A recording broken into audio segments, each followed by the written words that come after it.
Friday, happy Friday. Welcome to a new episode of Microwave Beats with Sarah the Illstrumentalist. With Sarah the Illstrumentalist. What's up, everybody? Happy Friday, happy Friday. How's everyone doing in the chat? What's up, chat? What's going on? Where you at? Where you're from? Where you living? Let me know if this is choppy or not. Trying my best to have one of the most outstanding live streams in the world. Every day I try to get better. Some things are out of my control, you know. Like Mercury in retrograde. How's everybody's day going so far? How's everyone's week? Yeah, I think I can do this real quick. Boom.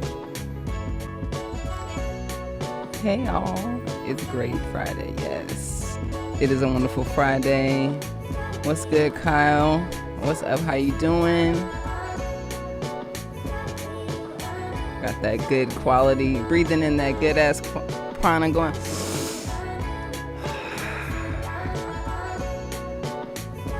It's been a while since I watched that man's videos. They never really show up on my timeline. YouTube be hiding the good stuff.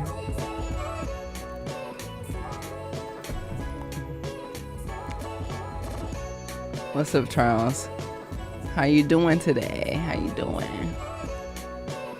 I hope you're doing good. I'm doing good. This week it's been flying by, and it actually flew by.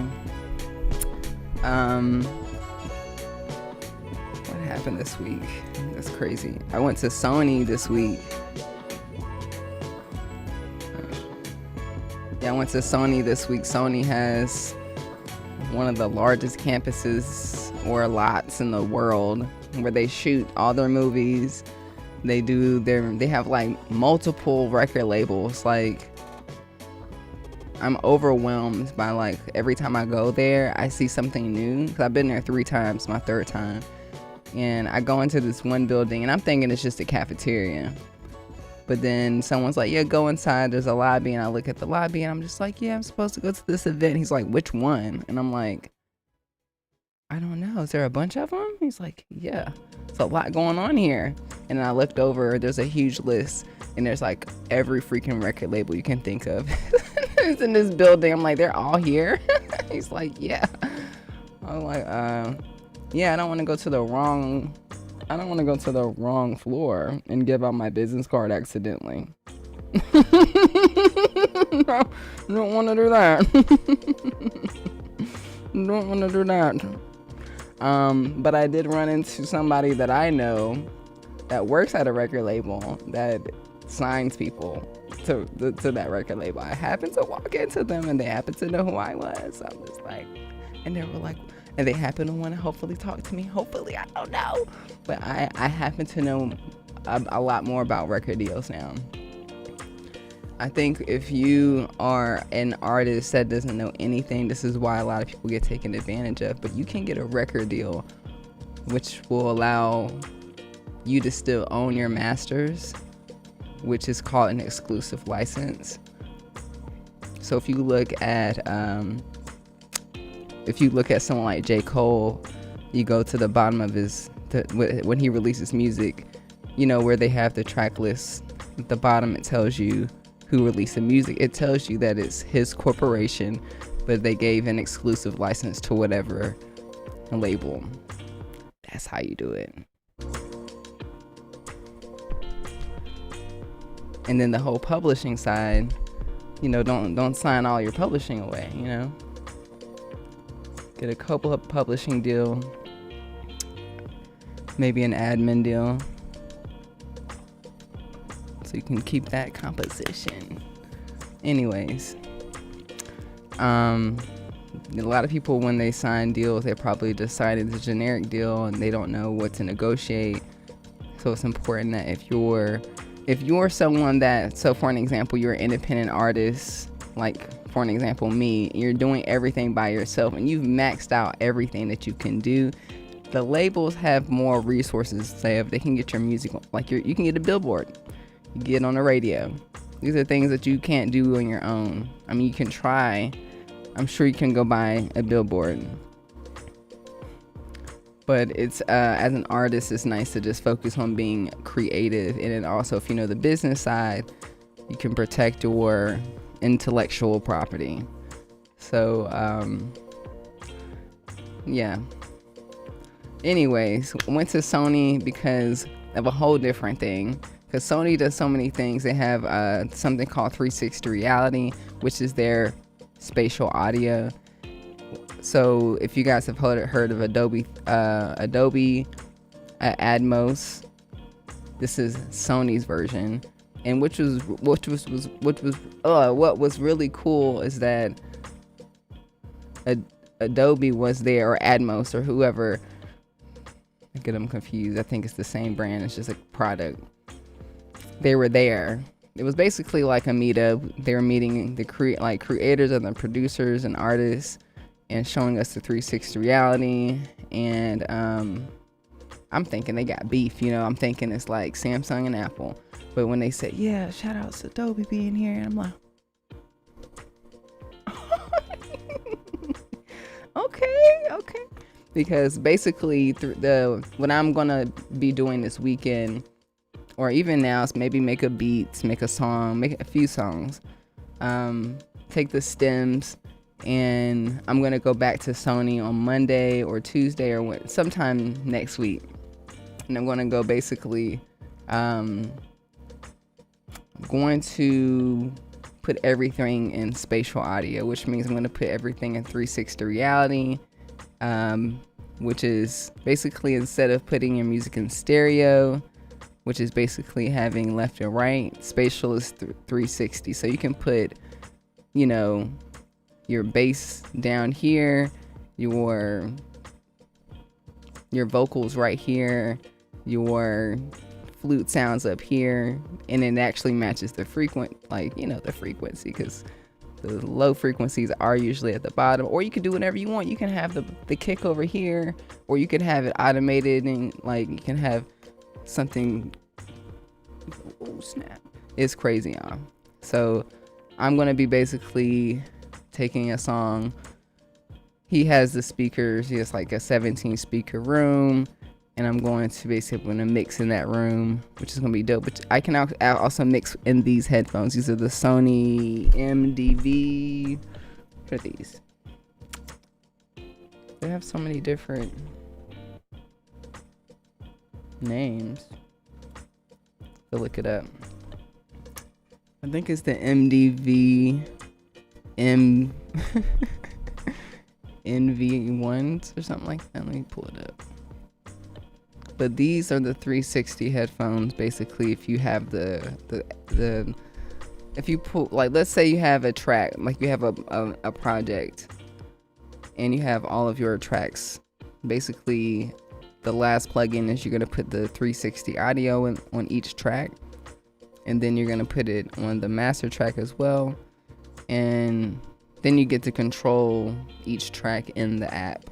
In one version, you don't have to go to each track. You can just pull up one app and you can control all the tracks.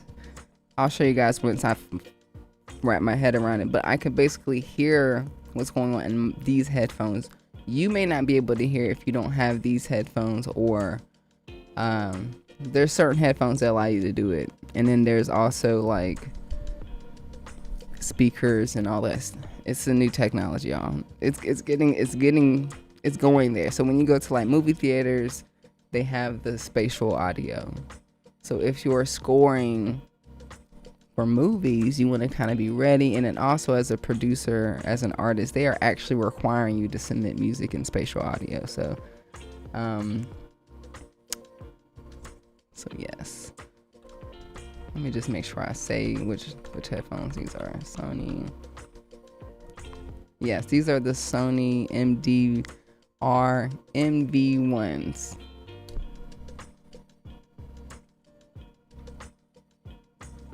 These are probably my favorite headphones, because the way they actually sound like the speakers. So you're actually getting that experience in the headphones. I made me a pina colada. Cheers, y'all. Shout outs. Go to noquantize.com if you guys want a nice cup like this. Fancy cup. Hold on. This is my own version of pina colada. We're chilling. It's Friday. Head over to noquantize.com.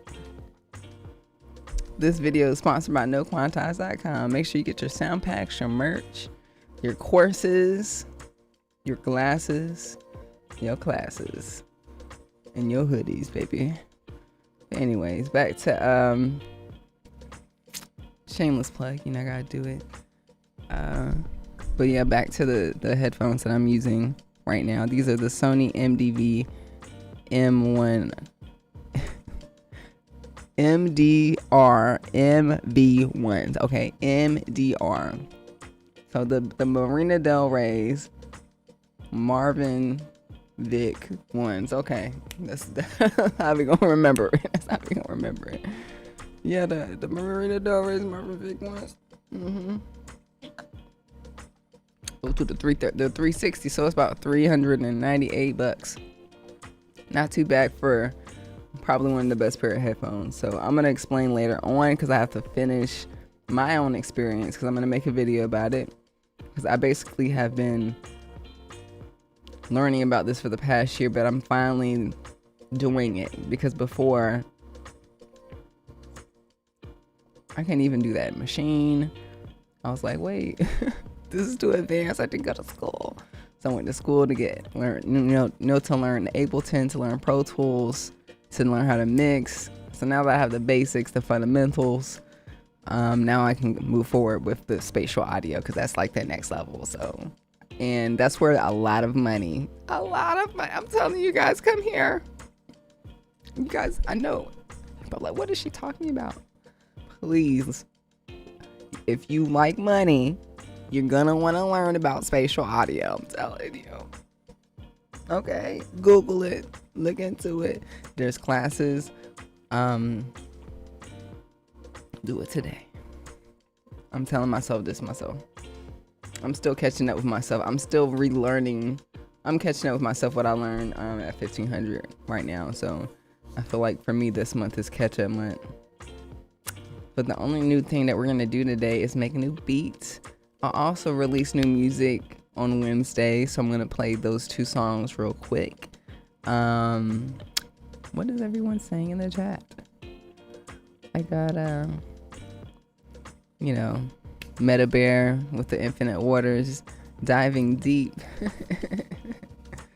Shout outs to homie.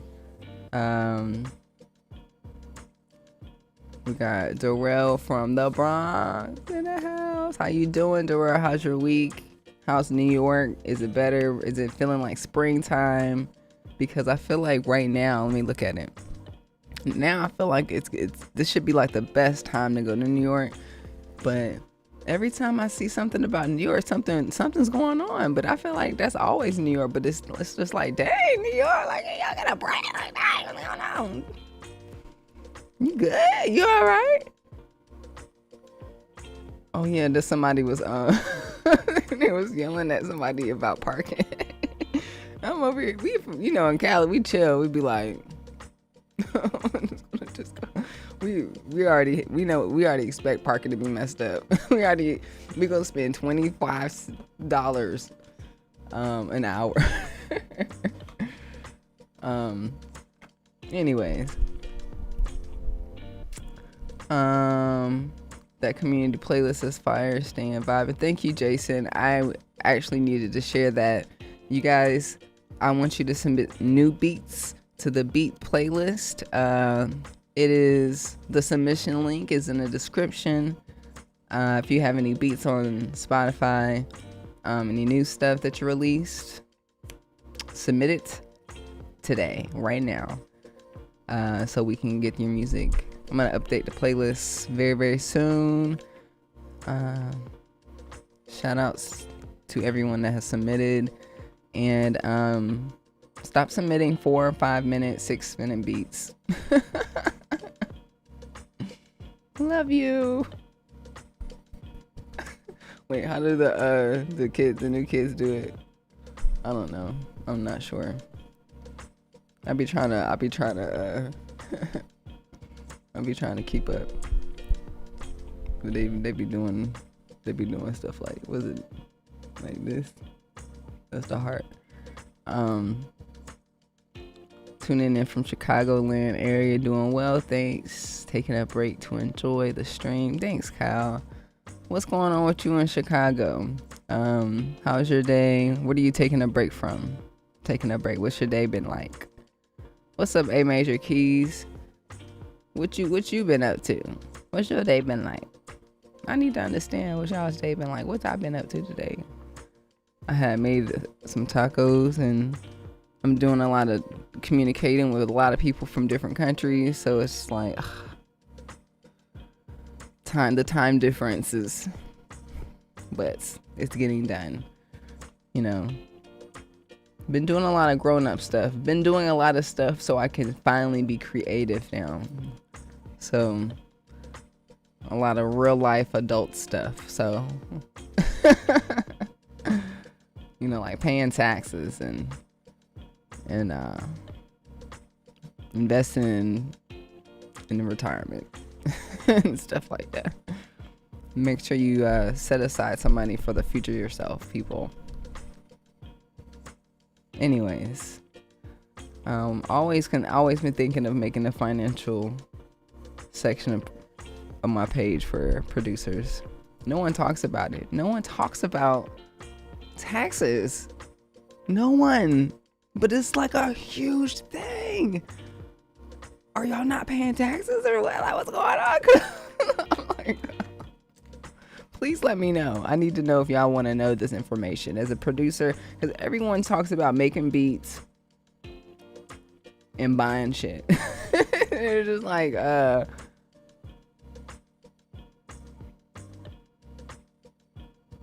not telling them the truth. You're not telling them the truth. No, like, we're not gonna talk about it. Anyways, y'all let me know, because I feel, you know, we can't always talk about making beats. We gotta keep it real. Yeah. Because, like, for an example, okay, so I'll tell y'all something that I've never heard anyone talk about, that I've dealt with by myself the last 2 or 3 weeks. I'm sure there's people that have done this, but for me as a producer in the producer community, have never heard anybody talk about this. So one thing, so it's tax season. Tax day is, for people that have LLCs, it's April the 15th.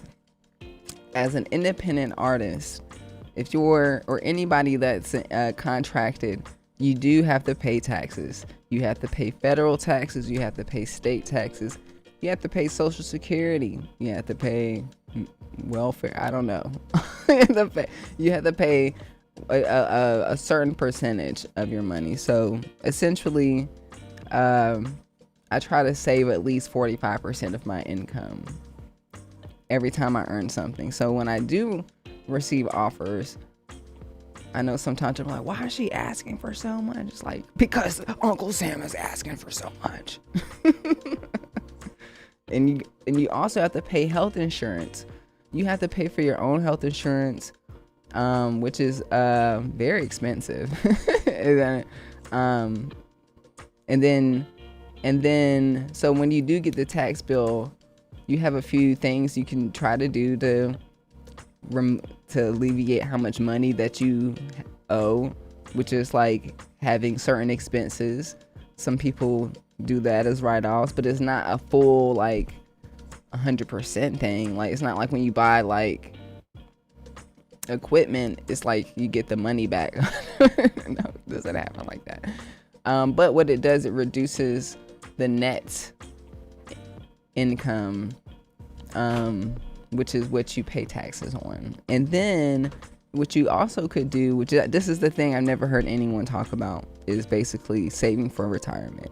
Because if you put away a certain amount of money to invest in a SEP, SEPIRA, it could reduce the amount of money that you owe to the government.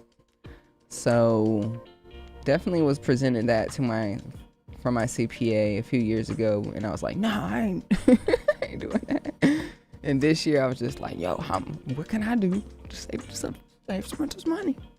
She was like, well, you could just save it for later, but you're gonna get taxed it later, but you know, your future self will be like, thank you for doing this.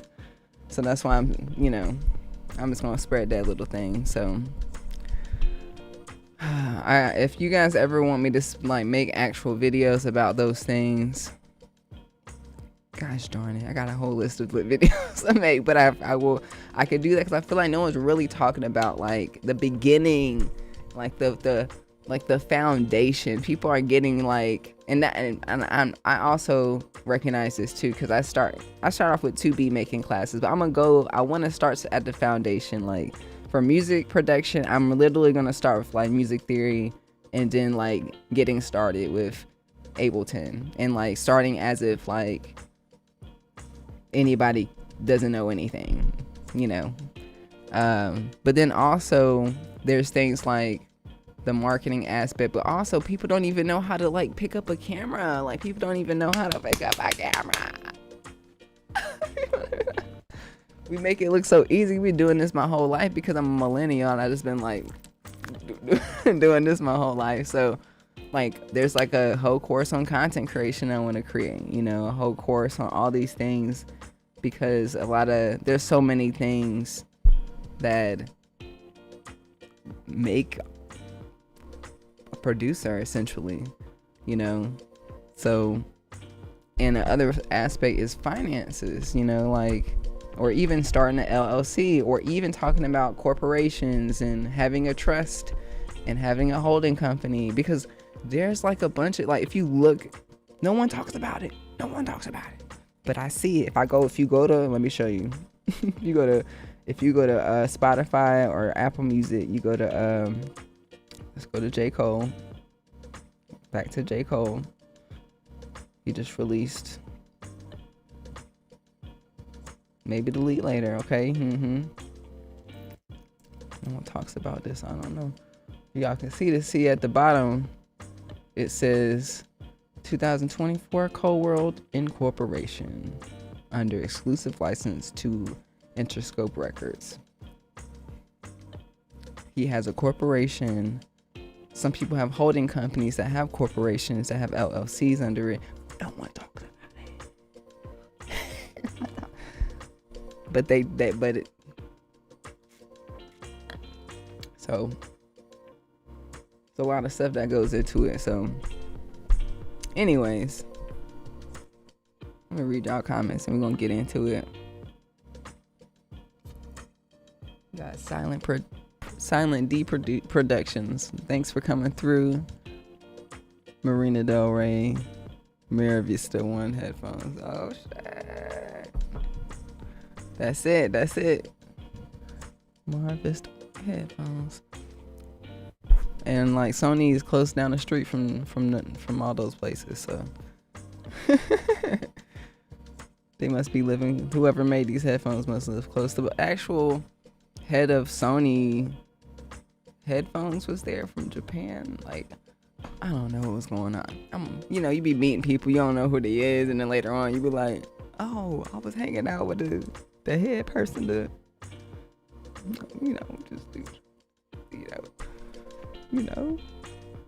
out. You know what I'm saying? We got Kaito. Am I saying that right? It's the morning time out there. What time is it out there? Hopefully I'm saying it right. Sorry if I'm not. Shout out to you. Thanks for coming through. Yeah, the truth will help many. That's why I like to speak. I am a manifester, which is my human design, and my job is to inform and to initiate. And if someone says that they want it, then I'm like, boom, here you go. If you don't really want it, can hold it to myself, but I like to inform. I really enjoy sharing this information because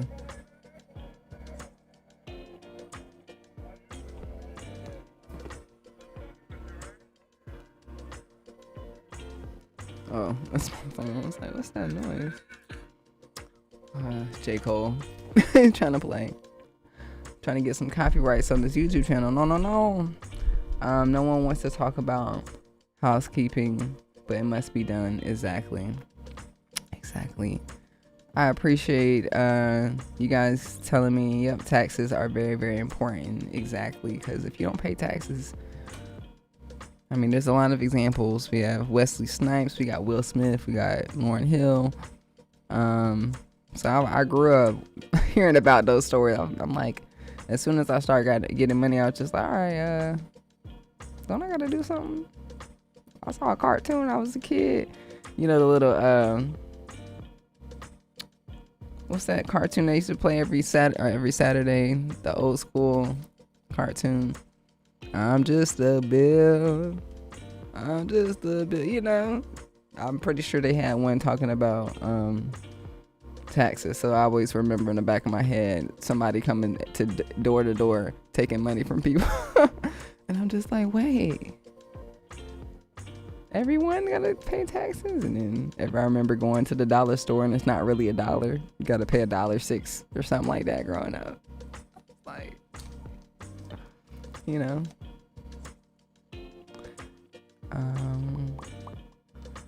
Taking a break from the studio to grab food. Writing lyrics and recording vocals today. Hey, Kyle. Good job, Kyle. Love the tunes, fam. My brother and I out here in Bizel tuning in. Thank you, Dylan. I hope I'm not messing up your name and how I said Bazal. I'm not good at pronouncing things, so, but I know that's a place I would like to visit. So shout outs to you, and I hope that you're having a good day. I hope it's nice and warm and toasted, and I hope my music matches the vibes of where you're at, because I'm pretty sure that it would.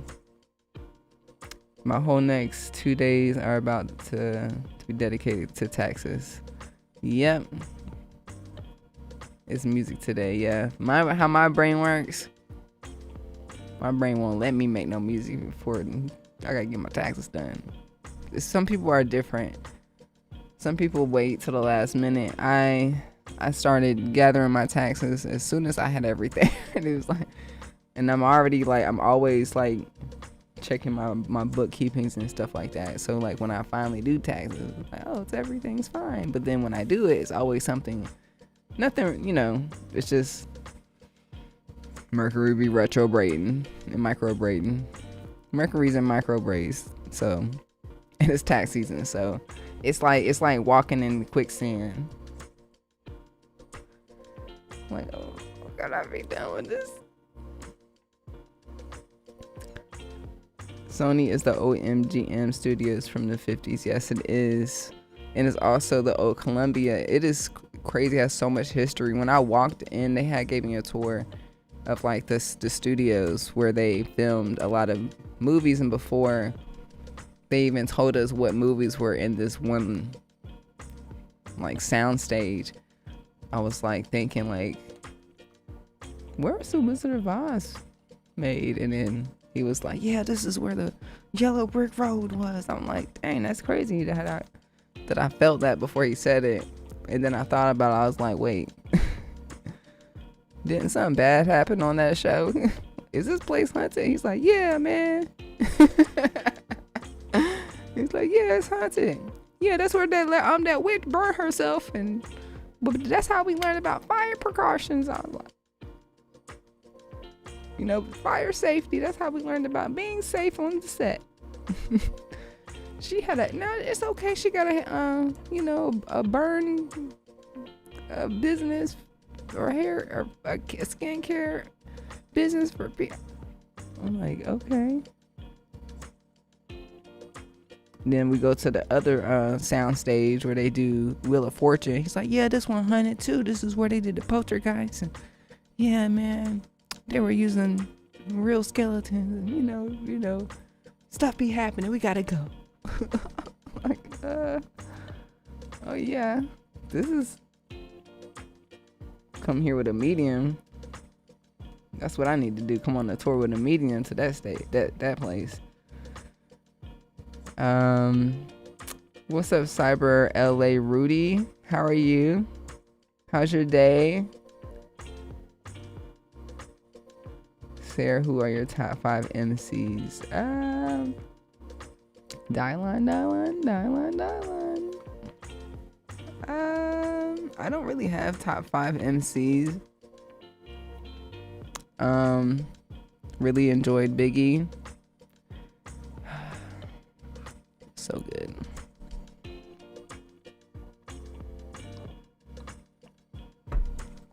I liked him because he can understand what he was saying. He was a storyteller. He can visualize everything. I really like 21 Savage. I know he's more of a rapper than an MC, but I enjoy good hood jam.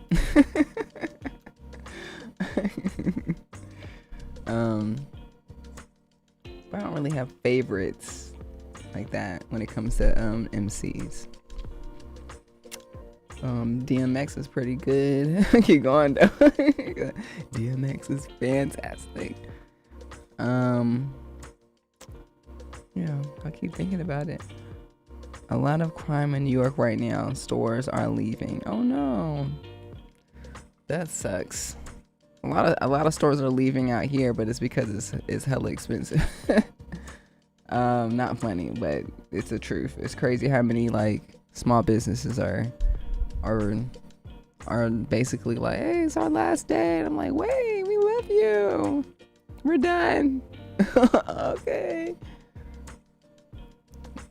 What can I do? I want to buy another burger. It's not gonna help enough. Okay, bye. So, but then something else will pop up. That's how LA is. So, be some new pop up. But yeah, it's crazy to hear about the crime in New York. It's interesting because there's very strict like gun laws, and I don't know. But yeah, I've been hearing some crazy stuff that's been happening in New York on the trains, and just commuting is wild. So be safe out there. I'm sure you are, but Darrell, have you ever considered like leaving or moving somewhere else? If so, where would you like to move? It's mad quiet, son. I don't like this shit.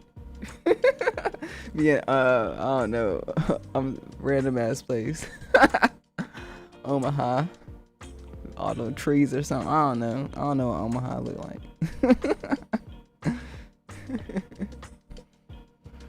When you start going into a peaceful place, that's when the PTSD really start creeping out. You be like, what the fuck? I heard something.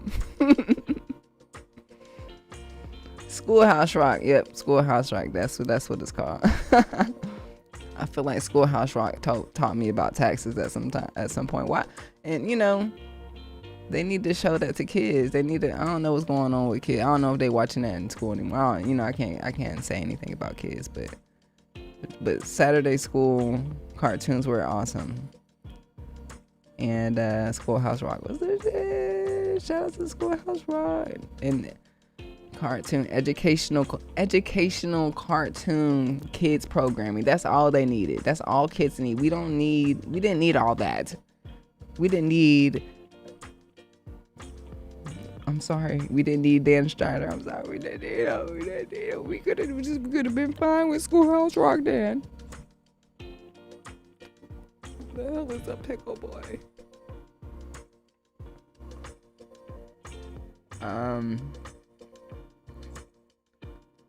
I need a There Is a Hope vibe.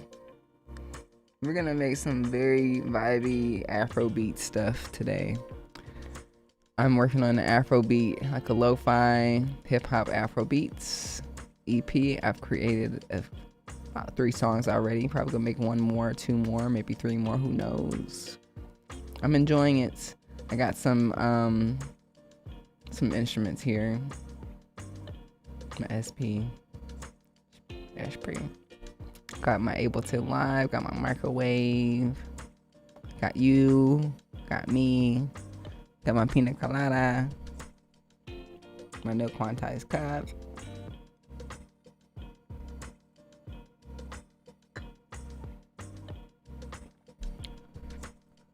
I'm trying to make drinks that taste like what you get at Disneyland. It's never the same. I don't know what kind of stuff they put in that stuff. I have to literally go to a theme park just to get a drink. I'm gonna look it up. Actually, speaking of, I appreciate you asking about placements. Speaking of placements, I released 2 new songs. I'm gonna drop it in the comments. Hold on. Oops. It's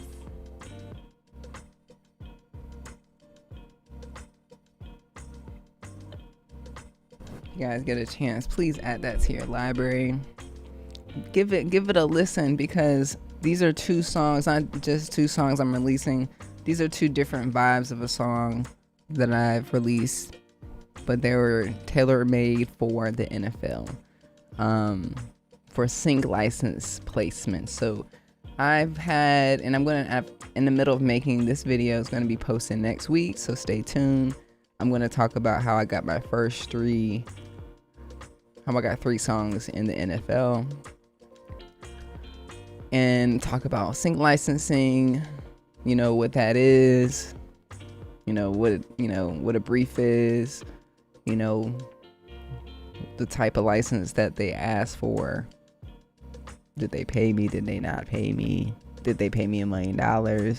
Stay tuned for that. Okay. But 2 of the songs that were in a documentary that was released last month, February, during Black History Month.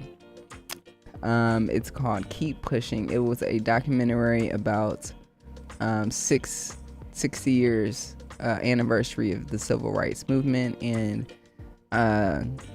some of the football players that have gone through a lot of racial issues throughout their career as a football player.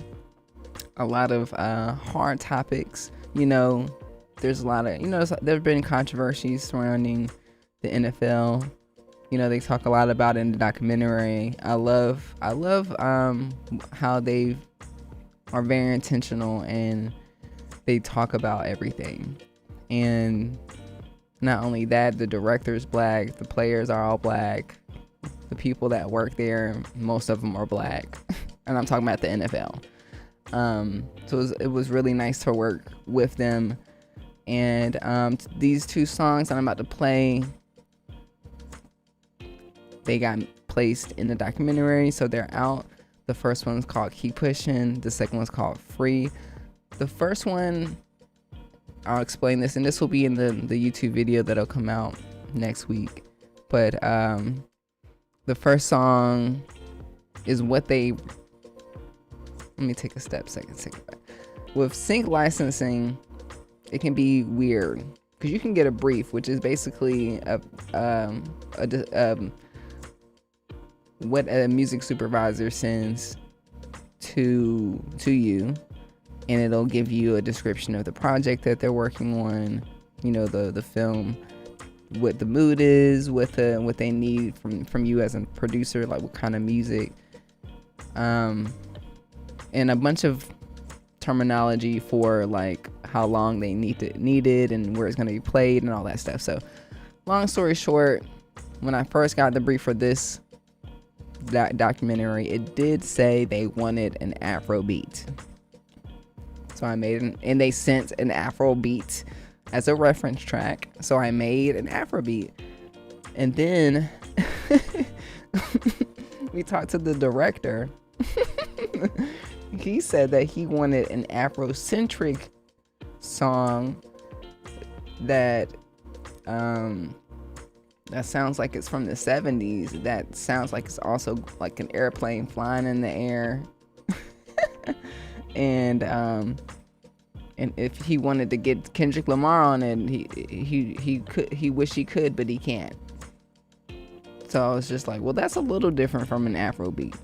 So, and we literally had like one day to make it, but I was like, all right, let me just take what he said and make what I can. And these are the songs that I sent, and they got placed. So the first song that's playing is called Keep Pushing. That's the one that he actually requested, like the director requested. The second song is called Free. That's the Afrobeat. So that's like the first song that I made. But they both were placed, even though he didn't necessarily ask for the Afrobeat, like the director. It was during the end of the documentary. I can also drop the documentary in the link in the description, so you guys can see it.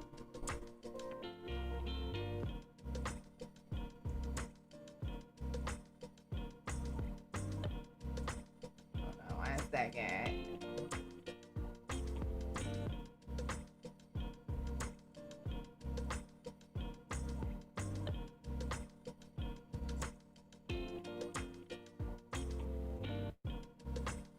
Yes, that's the link to the YouTube video. If you want to watch it later on, we're gonna listen to the music right now. But yeah, somebody asking me, Jay Dulu, do you have any placements? Yes, I do, baby. We're gonna listen to some right now. Let me see. Let me pull it up. Pull it up. Pull it up. Oops. Well, let's listen to it.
first Afrobeat, baby. They got a placement. Hey, baby. I ain't mad at it.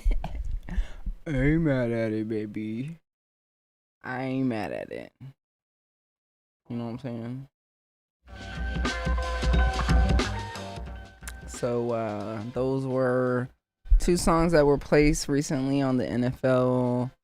I'm going to talk more about that in the next video that I post on my YouTube channel. So hit the subscribe button, hit the notification bell. Hope that you enjoy the vibes. I'm making positive vibes, you know, all the time. You know, always releasing music. Make sure that you hit the subscribe button and make sure you follow on the whatever streaming platforms that you have. You know, always got some goodies. Always got the goods. So speaking of goods, we're gonna just be making some more stuff. Let me get through the comments real quick. He said I'm from Omaha. It's not bad there. That's what's up. I'm pretty sure it's nice. Someone that's from that's been living in it's funny, like there's these TikToks that'll talk about it.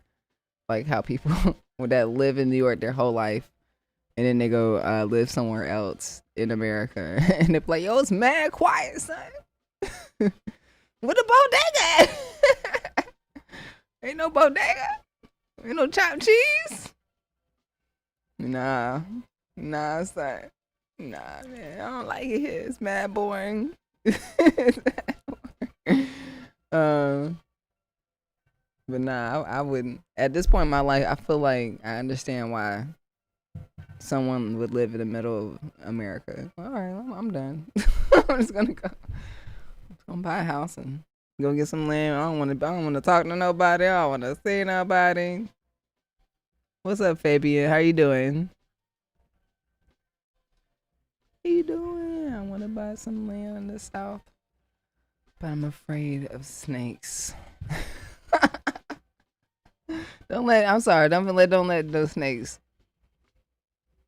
Man, you gotta face the anaconda, sir. You're gonna have to face it. The south got worse things than snakes. Man, I was swimming in a lake once and we were like, is that a crocodile? Is that an alligator? I think so. They's looking at us. We go look over. There's a sign that says there's turtles, snakes, alligators, panda bears. What snap? We be alright. We be alright. You know what I'm saying? Which part? Yeah, which part of the south? Which part of the south? Just saved the link and I'm definitely trying to catch the licensing subject. Yes, definitely. There's definitely different types of license agreements or sync licenses. So, you know. Yeah, I'll talk about it in the video. You can watch it later. You know, we got Kenny in the house. Better bear with the love. Thank y'all for the love. I appreciate the love. Just realized you're microwaved your beats. Yep, I'm in a microwave. I like those. Yeah, shout out to Lucy for barking all the time. When I was young, I lived in Washington, New York, or North Carolina, until I was 9. Gotcha. Don't count because you weren't an adult. But it does. I'm sure it affects everything because it's your childhood. Childhood is so it's like it's like childhood is the reason for every problem in our lives. So I'm pretty sure living in Washington, North Carolina has a lot of memories. I would love to hear about it. I would love to hear about it. Lizards everywhere. Where do you find partners who sync your beats? Good question. Make money and thrive. One thing that I go into detail in the videos coming out, that how I got the sync placement is because I was a student at a school called 1500 Sound Academy, And because that school's so dope, they have a relationship with the NFL. The NFL exclusively like works with the school with their syncing, because sometimes they could just go in a music catalog, just like I work for Epidemic, music. And I have seen this. I have seen an Epidemic Sound artist music on the NFL because their music, they properly got the license to just go through the library and use the music. But with the school, they're giving students opportunity to create something that can be on television. So that's how that was placed. But we've had plenty of like workshops with people that work for publishing companies. So basically, essentially, if you are a music producer and artist, if you have a catalog of music, which you would want to have, so that's what we're working on. We're working on catalog music, baby. Which means we just have a bunch of music. We have different types of music. We have Afro beats. We have the Afrocentrics, choir thing going on. We got the lo-fi stuff. We got the, whatever. We got different flavors of the ice cream, right? That's a catalog of music, right? We're making catalog music, and basically when we have a nice solid catalog of music, like we can go to a publishing company, and what they do is they can give you an admin publishing deal, or a co-publishing deal, or a publishing deal. So there's different types of deals. An admin deal is basically when you still own your publishing, but this company, they're the middleman. They're the ones that have relationships with music supervisors. Music supervisors are the gatekeepers to getting on to TV shows, films, trailers, and essentially, the music supervisor sends the publishing company briefs, and then the publishing company, they know your catalog. Like, oh, they already have this video game type beat, so they're gonna pitch your music to the music supervisor for you, and then they're gonna, if potentially the deal could be, if you like, this is how it works. Okay, you own your music because this is licensing. Let's pretend like it's a video game company. Let's say they need to license a video game type song from a producer, and so their rate is $10,000 to license the music. It'll have the terms like how long, the territory, like where it's going to be played. Let's say you have a catalog of music and you do have video game type sounding songs. You're going to give it to your music publishing company. They're going to already know. They have to know. They have to know everything that you make. Right? So they're basically when they're gonna pitch your video game type song to the music supervisor. If the music supervisor likes it, they'll take it to video heaven, right? It may take a long time for them to make a decision, but when they finally make a decision, that $10,000 goes to you, but that person, that publisher, they get a percentage because they're the one that hooked you up. So that's an example of how to get music unsync. So there are companies, you can go to like 411, like go to your local 411.com and search publishing companies. And then look at their website and see what music they represent. So if they represent hip hop music, if they represent samba music and you make samba music, you're going to hit them up and say, hey, I got a whole collection of samba music. Can we do an admin deal where I got these songs that I own all you got to do is pitch it to brands. You get a percentage. You get, you know, and that's how that works for that. But also, like, I've been to a lot of music conferences where and how I got to the music conference was signing up through a community. So there's like, I think there's a community called Sync License Community. Like, it's literally the most basic name. Like, if you go to Instagram and look for like communities, like Sync Licensing Communities, they have newsletters and they'll send you briefs. Like, they'll say, hey, we got like a brief for Pride Month, and like they need it by Tuesday, and these are the requirements. And like, if you could send them something, you send it to them, and if the music supervisor likes it, they'll hook you up. Then your music's on Hulu or something. I don't know. So, but yeah. Yes, that was a mouthful. Yeah, what's up, Brian? What's up, Chris? Appreciate the question. Make money and thrive. Let's get into this. I'm gonna start making some beats.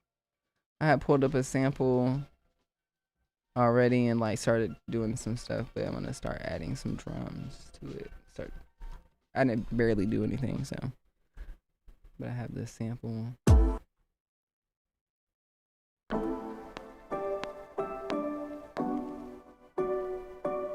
Do like an Afrobeat lo-fi thing. Let me add some drums real quick.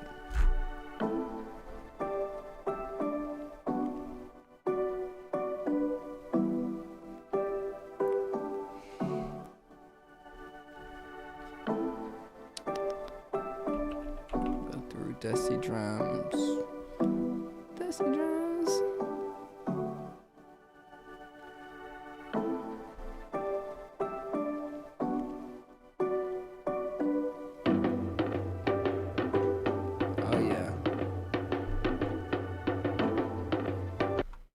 That's like a little transition.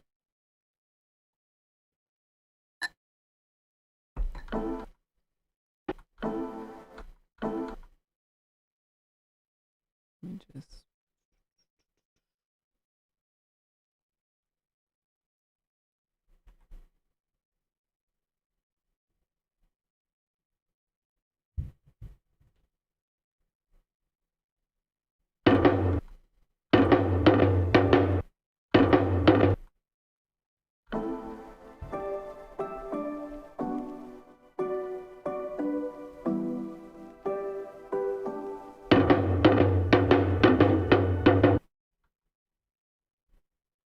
wow.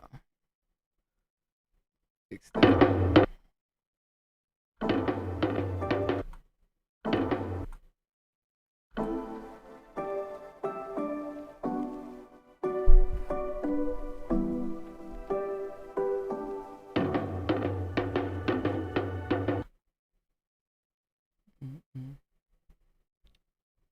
This part.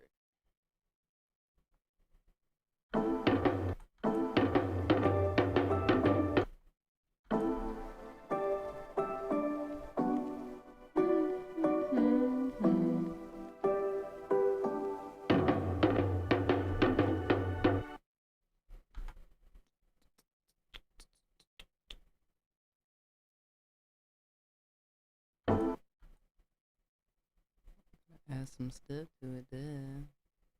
It's gonna help it out. It's gonna help it out. Let's see real quick. Let me add some verbiage. Picked a random ass one.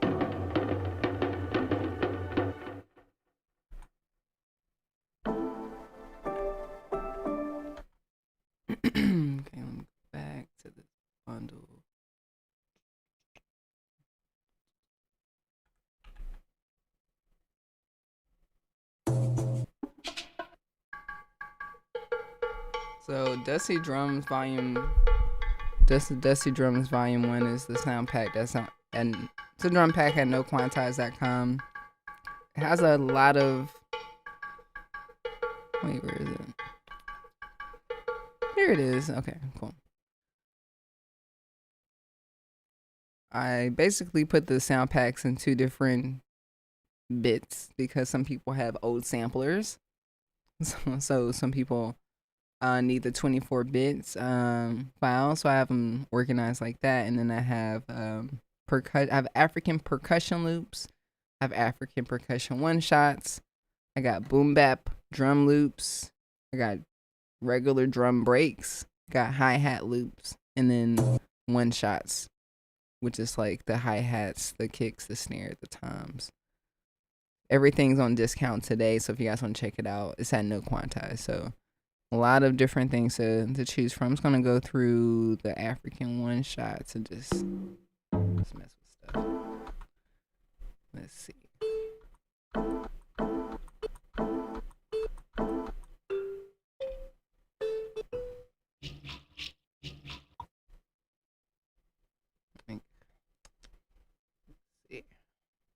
This is literally my cheat.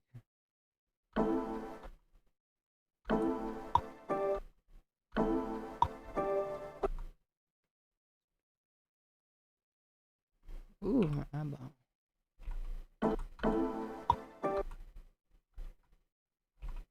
Let's see.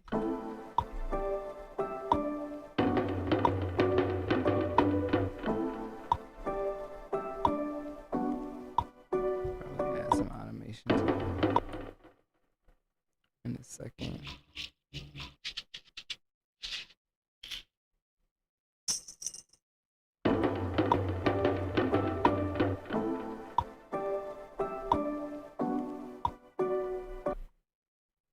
I'm gonna add this other Afrobeat drum that I have. Excuse me. Let's get it on here. I can't see it.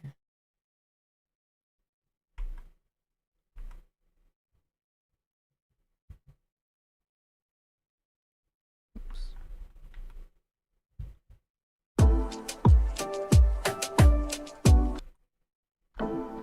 Let's add some more stuff real quick.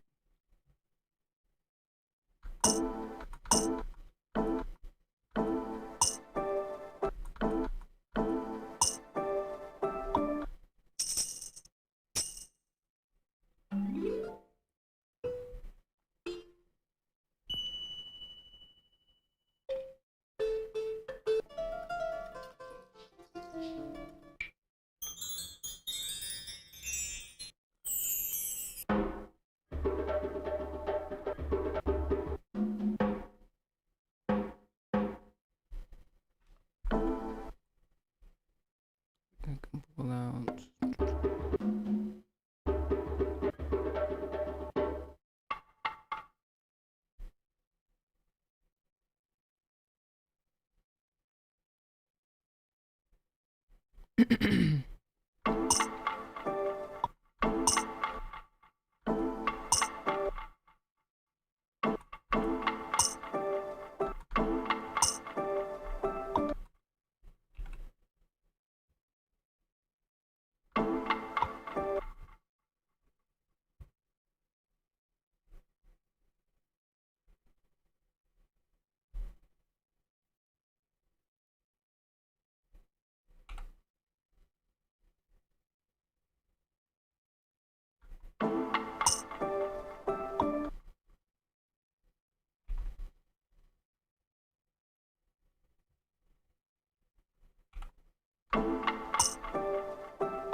to Ableton, did you figure that out? Do you still use Machine?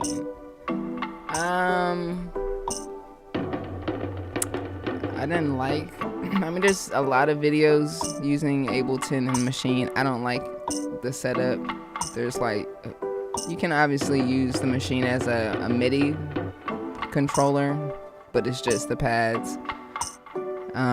You can pull up Machine as a VST, but then like if I make a beat in Machine, I have to route all the audio.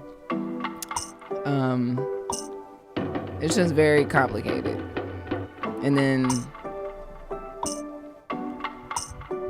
yeah, I'm not sure if it's like you're printing the audio to Ableton, but it's just too much for me. So I just leaned all the way into Ableton. I got the push.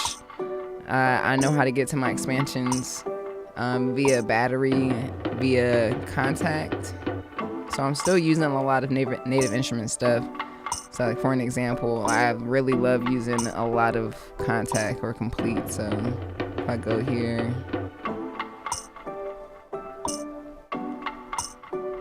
there's a lot of cool stuff. It's kind of like overwhelming. So let me go to here. I got some percussion stuff.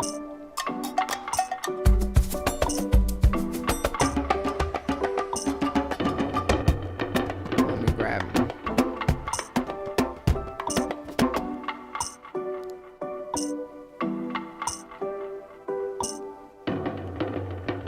I do miss the pads on the Machine. I'm hoping that Machine has an update soon.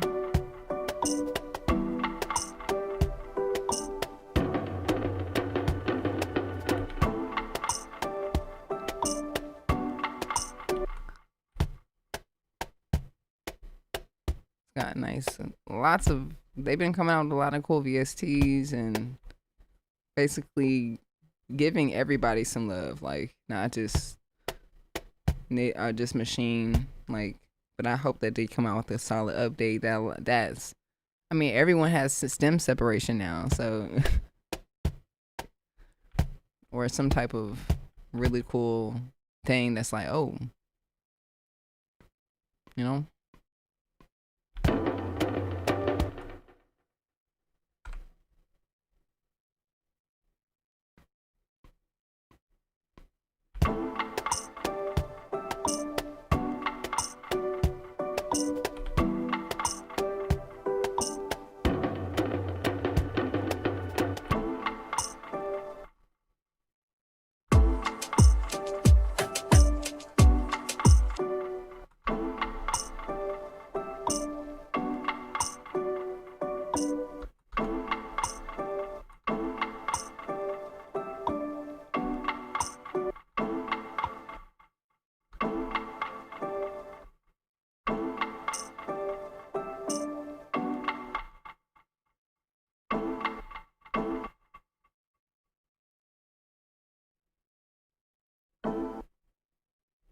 Weird. Okay. Weird. I'll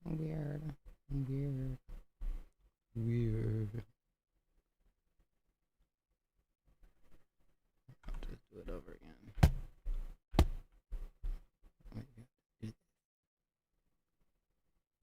There we go. There we go.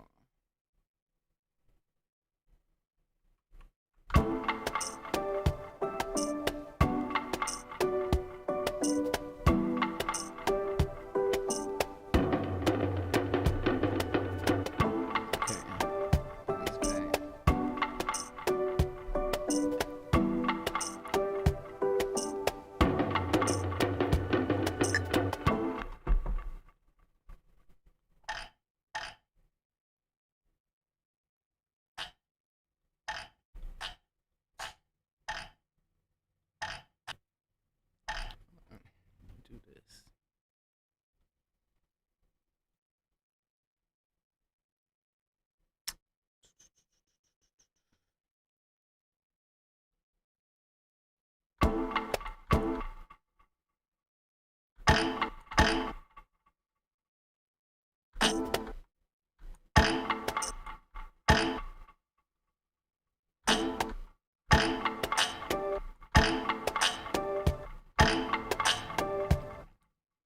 Thank you for the video on the SP404 update. Very clear. Of course, Dr. Mablu. Hope I'm saying that right. If you like that video, I created an entire course on it on the SP404 because I know how complicated that device is. Even I have to go back to my own videos and be like, wait, how do I do the TR-808 thing? Wait. Shift. I really like, I even talked to them about it. I don't think they have like a master shortcut list. I need to make one myself, go through all my videos and like, man, too many short, yeah, they keep adding new stuff. I'm like, new stuff, but it's really cool. I really enjoyed the update and I'm grateful that I can help make things clear. They made it very clear too. Very thankful that Roland, every time they come out with updates, this one specifically, they were like, we're gonna make it very clear about how or what these updates are and how it works. Before I was like, sometimes I'm just like, wait, I don't understand anything this is, but it sounds dope. Can we have a chat? Like, so they were very prepared. So shout outs to Roland. Yes. Yeah, we've been waiting for an update for too long. Yes. It's long enough to understand that they're going through something. You know what I'm saying? Like, it's like, all right, well, I hope y'all hire some good people that can continue to do what y'all are doing. I hope it's not over because I know they got something about being acquired or changing. I don't know. You know, a lot of things were happening last year, but there's a lot of companies right now that are consistently updating their software and giving us everything that, like Roland, they're like, it's and we're gonna do it on 404 day. So I think something could be going on. I do see they are posting stuff. I think I got an email for feedback, but I think we've been given feedback for a long time. So I'm just like, yeah, I'll apply the feedback. No, I'm not feeling the Frogger. I'm gonna continue to go through these.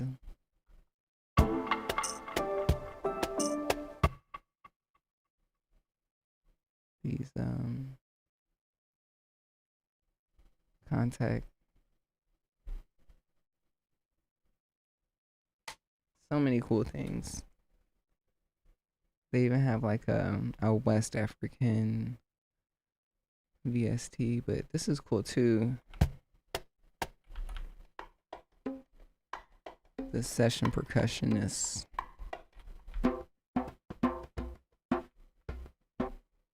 Add a new one myself. Ooh, let's see.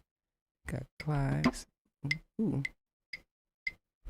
Can preview it.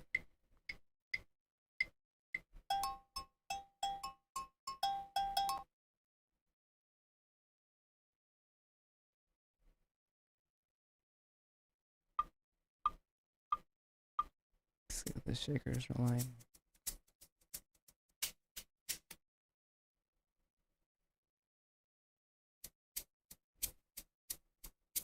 And then I think you can change the rhythm.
How weird. How weird.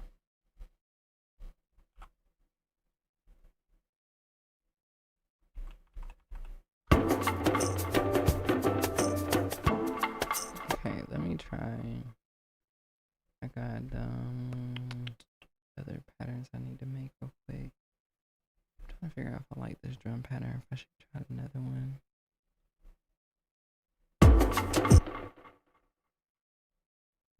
Let me group all this stuff.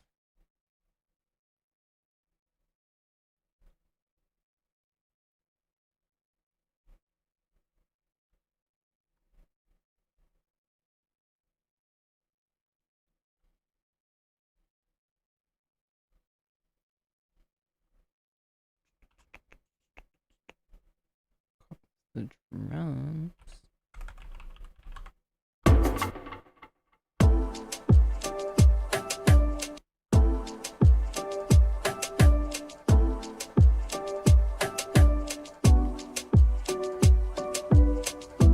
Okay, so we got.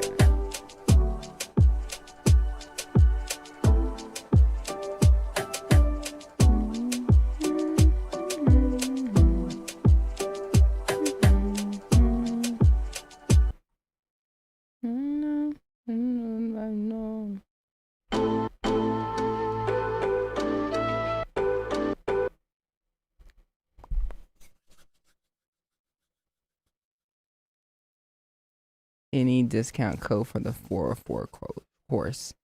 No, there's not a discount code on the 404 course. The course has over 60 videos in it.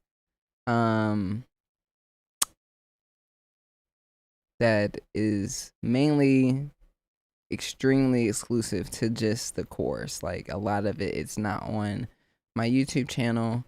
These are classes that I created specifically for the course.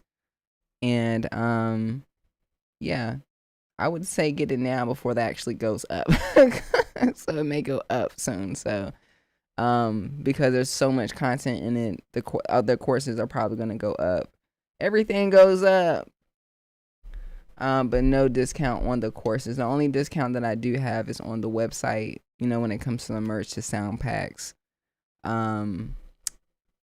There's a discount code when you sign up for the newsletter, and then you also get a discount when you make a purchase. Like there should be like another email that comes out. So after making like your first purchase. So but yeah, I try to put like even the stuff that I put in last week's video for the SP, all that's in the course, but the course has it broken down into digestible stuff, and it has all the other things like the basics, like straight out the box, you know, like what the hell am I looking at, like, you know, and then it has videos from the last update, and then, you know, so there's a lot of stuff. And there's also like sound packs, there's homework, there's activities for you to practice, follow along. So sometimes I'm like, am I actually pricing it too low? So I look at other people's course, I'm like, oh shit. But I don't have a discount for the courses. I keep it at that solid price. There's also a bundle deal. If you do have the machine and you do want to use the SB404, there's a bundle option. Just go to No Quantize. There's an option there to get them for a lower price if you get both of them together. So, but yeah, I would get it if you want to. I totally speak with everybody that gets the course. You know, I'd like to make sure that you guys are satisfied. If you don't like it, I'm totally more than happy to give you your money back. But a lot of people are satisfied. A lot of people give me a lot of good feedback. They tell me they learned a lot and they feel more comfortable using their SP and their machine. I'm going to be making so many more courses. Like even using Ableton every day, I'm like, damn, this thing it's like a spaceship. You know, when you walk into like the pilot's room on an airplane, you're like, whoa. But then they're just like, because they've been doing this, you know. So once you get it, it's like, oh, these things are just blinking. You don't even use these half the time. Yep. So yeah, thank you for asking. New York, New York.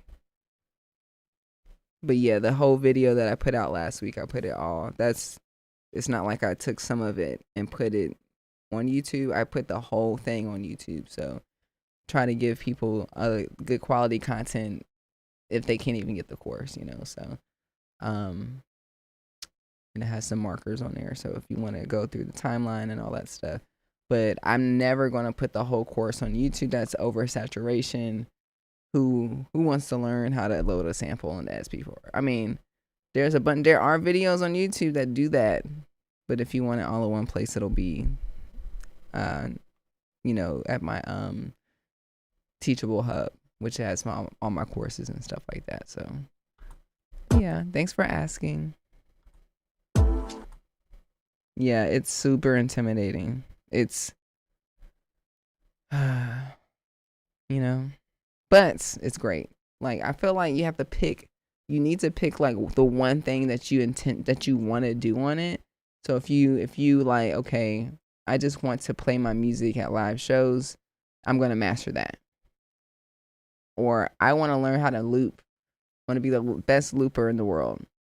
Or I want to learn how to make beats on the SP and like come out with beat tapes, and it's like an SP thing, and you know, it was solely made on the SP, you know. And then there's like DJ mode where like you can actually DJ other people's music, and you can do podcasts on it. So I talk about all that stuff. So it can be a lot. So I would pick, you know, or if you want to learn it all.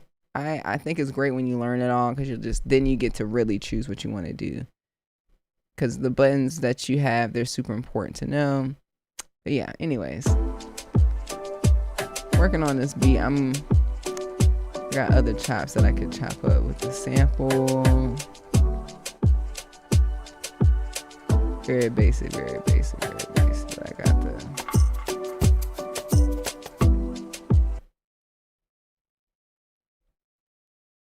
this up there. Usually what I do is like I'm gonna add like boom bap drums to it too. Let's see, where am I gonna go? I think I already have them loaded.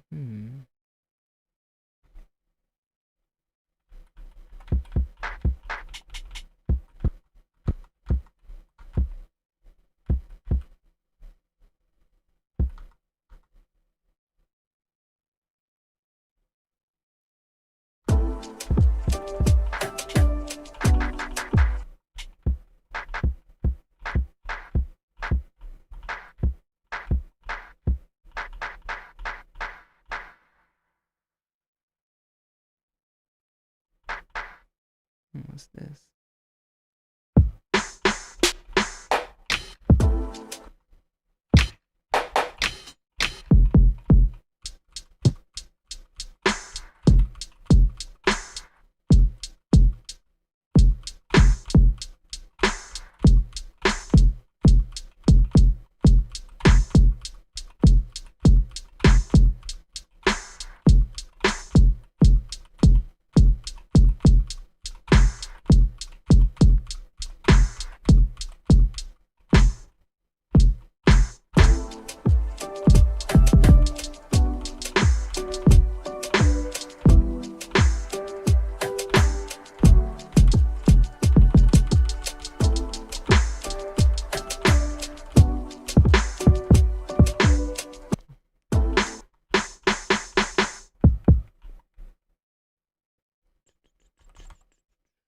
What's it called? It's called, I think it.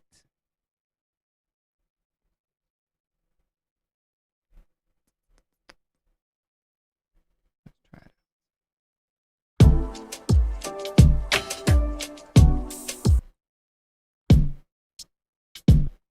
What the hell? What the hell?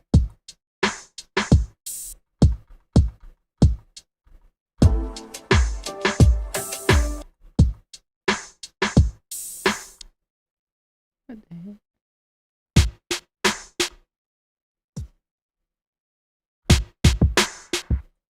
Okay, I'm gonna change the drums.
The hell?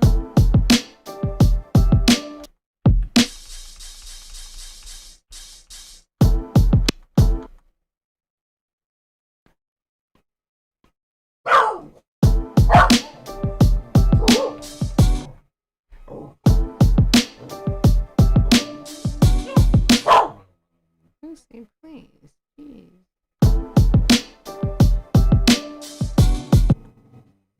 Yeah, I know. You're vacuuming.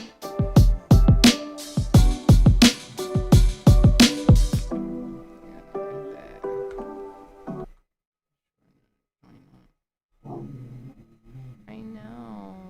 I know.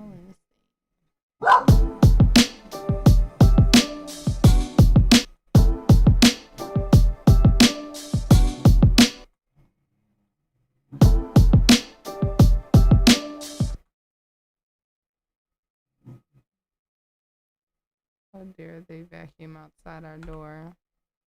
How dare they?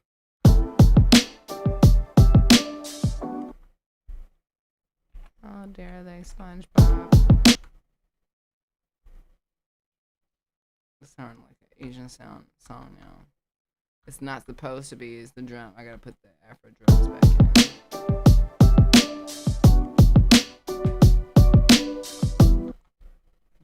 Fix that. Turn this into one big loop.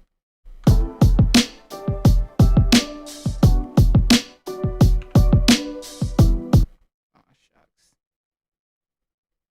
Aw, shucks. Okay.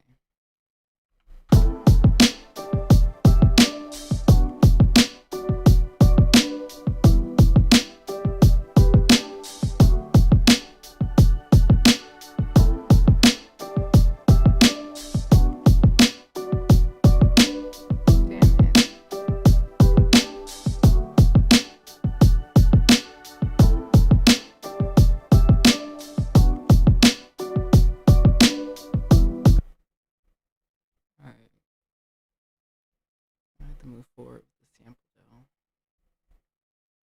I'll just copy. What is that?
I guess I'll try it. Wait. Keep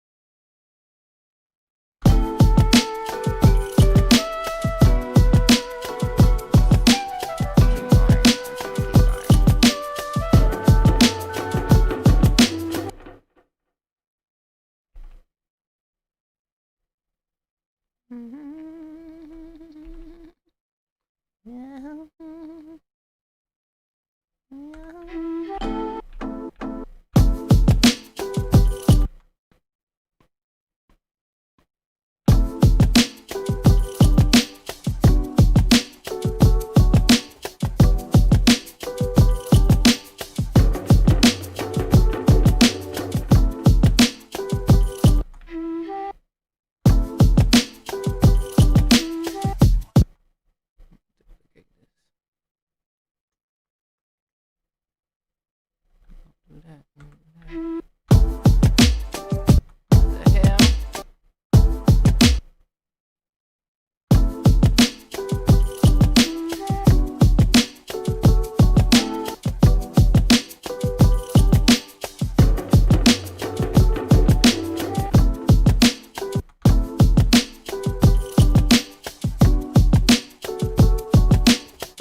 What's up, Kimberly Air? Appreciate the love. Why are you doing that?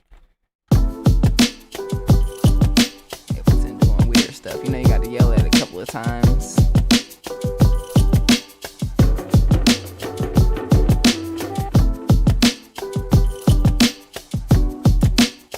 Would you say Akai is back on top? I know I think they're doing well at marketing. They're doing really good at selling their products. They're doing exactly what they're doing, what they're supposed to do. But I think one thing that us producers are really looking for is a certain sound to be produced out of our devices, and everything's digital now. So it's like womp womp, zeros and ones, ones and zeros, and expansion packs and VSTs and stuff. So I'm over here getting this. I got this ASR 10. It's a little wonky, but that's the thing. Like it's nice to buy old vintage devices, but it doesn't work the same probably how it was intended to work like 30 years ago or 40 years ago. So the ASR 10, it's like you only have like literally 30 seconds to put your sample in and get it and turn it off, because it's going to turn off on its own. And then the output is all weird. The input's all weird. It's all like cutting in and out. But once you actually get it to work, it sounds delicious. Sounds better than any. So drop in the comments any samplers that have like a unique sound that you guys enjoy that is currently out. Shout them out. Because it just seems like a lot of cool shiny plastic devices are coming out. But we'd be like, well, what does it sound like?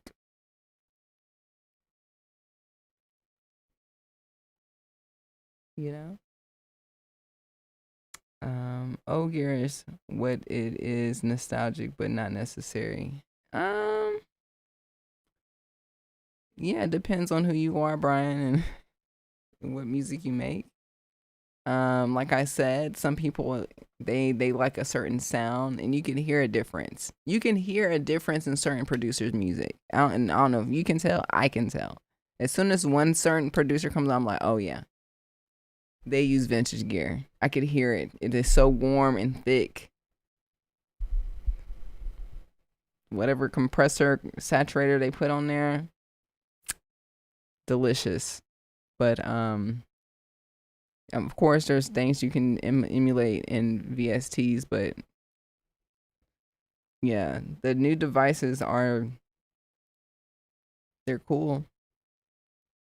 But I would love if Ensoniq if they came back, or someone came out with a similar ASR 10, but with the chips from back in the day. I like really good decent chips that I guess they used to have and they don't have anymore. I don't know what's going on with that, but yeah, SP1200 is king. Yeah, there is a newer version of the SP1200. Definitely would love to get my hands on that. I heard a lot of good things about that too. So yeah, definitely gonna check that out because they have a newer version of it. So, does the SP come with sounds? It does. So the cool thing, the older versions of the SP404, they're just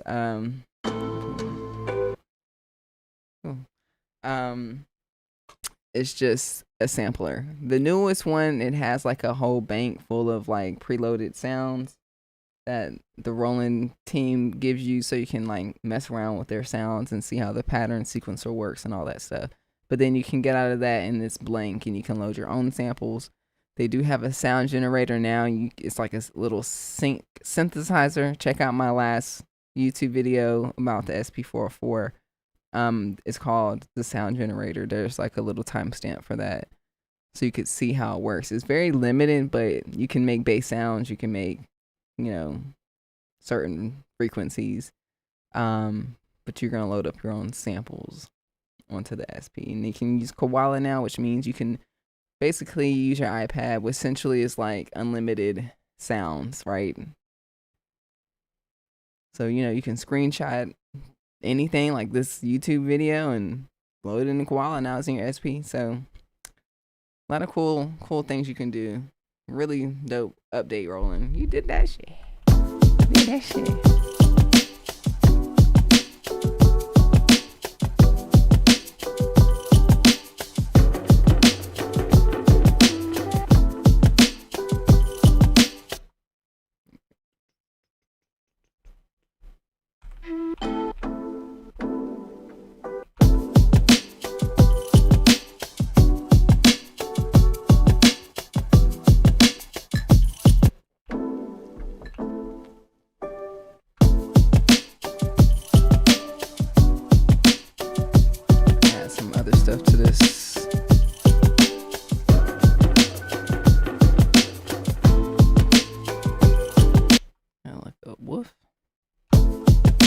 Got this sample from Epidemic Sound.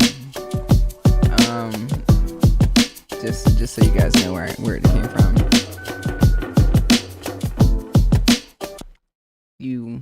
If you're a producer for Epidemic Sound, or if you're not, you can do this. So just a FYI, don't be going through their library sampling. Go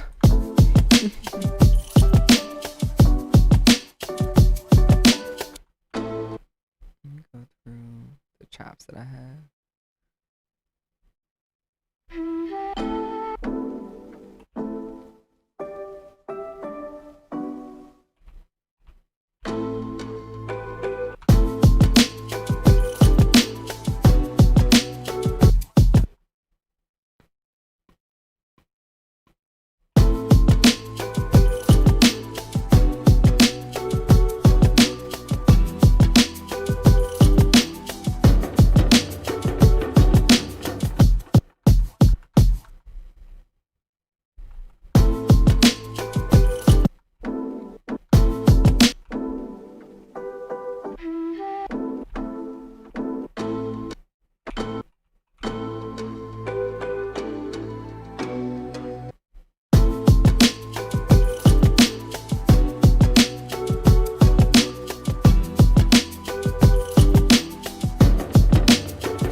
Thank you, Akai Key.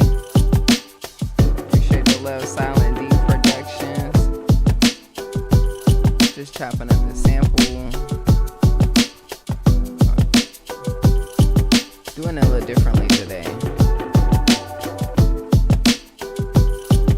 I wanted to make my own drums with a sample.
It's like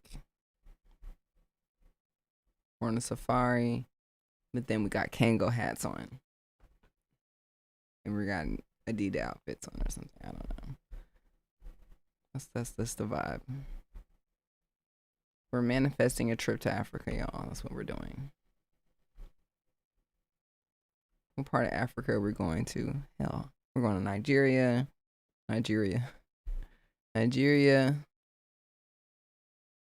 South Africa, Ghana. We're gonna go to Madagascar. We're gonna go to. I'm just gonna wherever it's safe, I'm gonna go to Egypt. Let's see.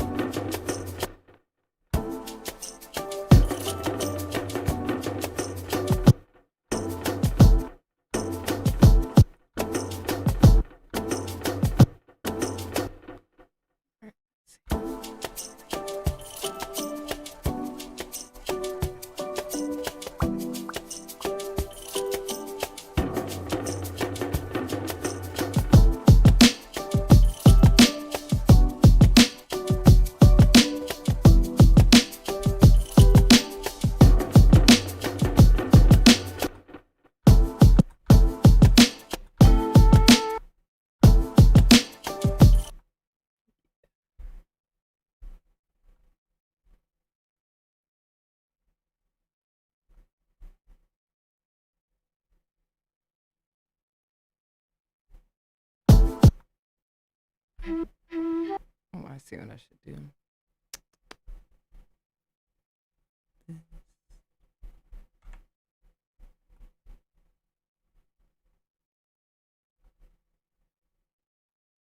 So what DAWs are y'all using right now? What is your weapon of choice? Are you using Live? Are you using FL Studio? Using Logic? Ain't nothing wrong with Logic, girl. Ain't nothing wrong with Logic, baby. Ain't nothing wrong with Logic. That's what I'm gonna sing. Ain't no nothing with Logic, baby. Ain't nothing wrong with Logic, baby. It's just not as pretty as this.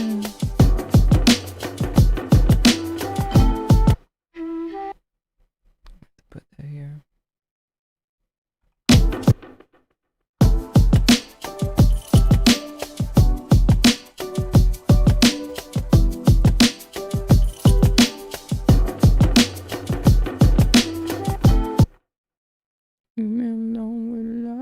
Baby.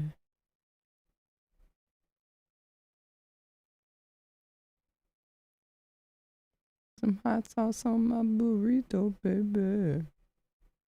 You know you're looking good to me. Waiting for Reason to update. I bet. I'm sure they're working on it. I'm sure they got some AI working on something back there. I'm sure everyone got replaced with AI and they struggling right now.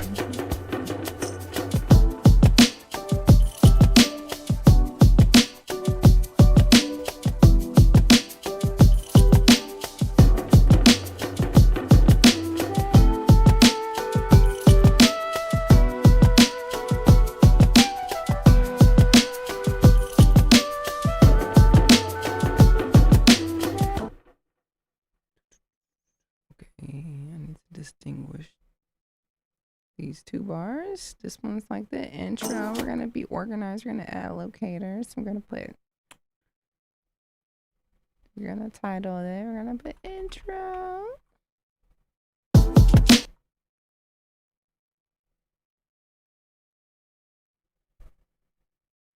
Over here we got like part B. Part B.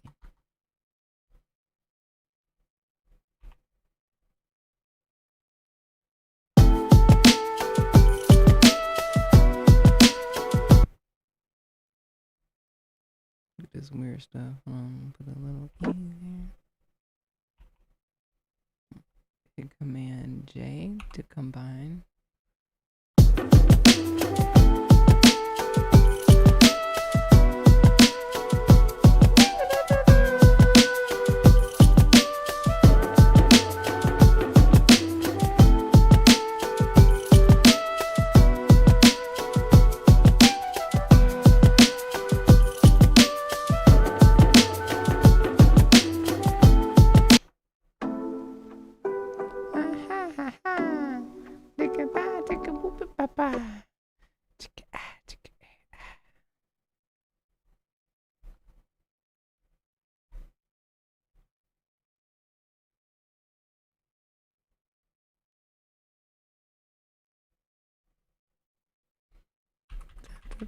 Tap.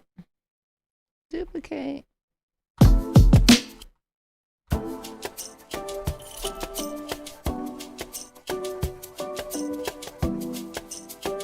I have two weapons, FL Studio and Pro Tools. I want to add Ableton to my arsenal as a part of my crash course. Yes. Ableton is pretty dope.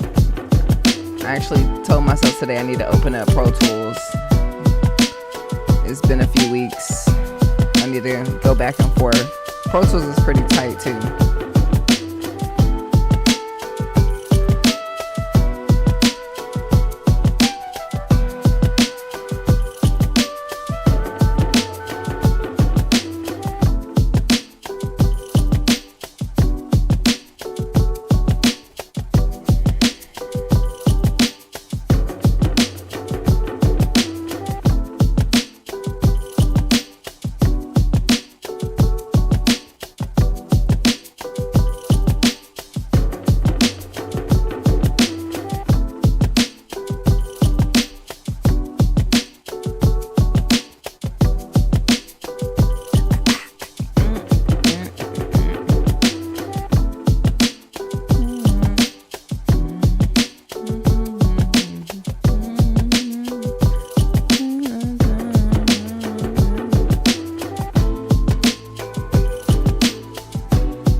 Section C. We're gonna go back to B. I'm gonna move this back.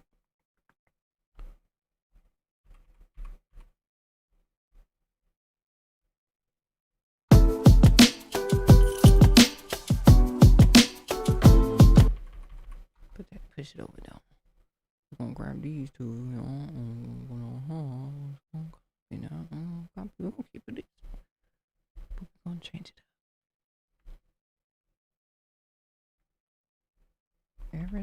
Every time, Ableton. There we go.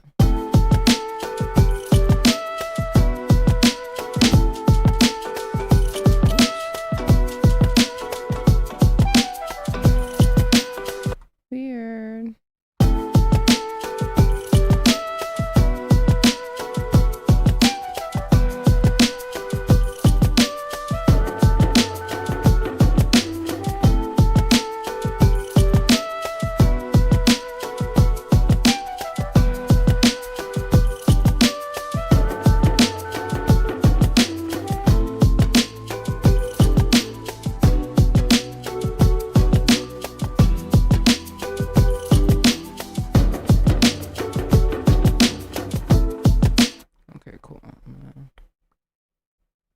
Down here.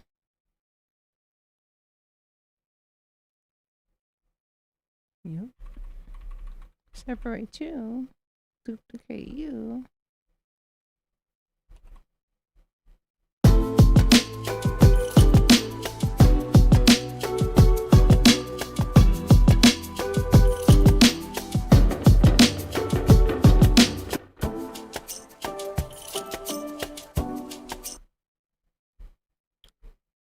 This. We'll see.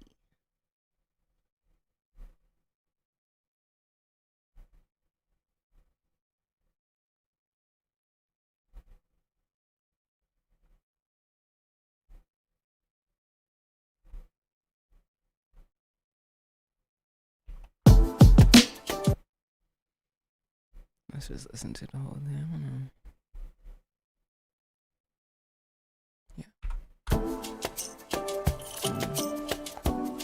Ain't gonna lie.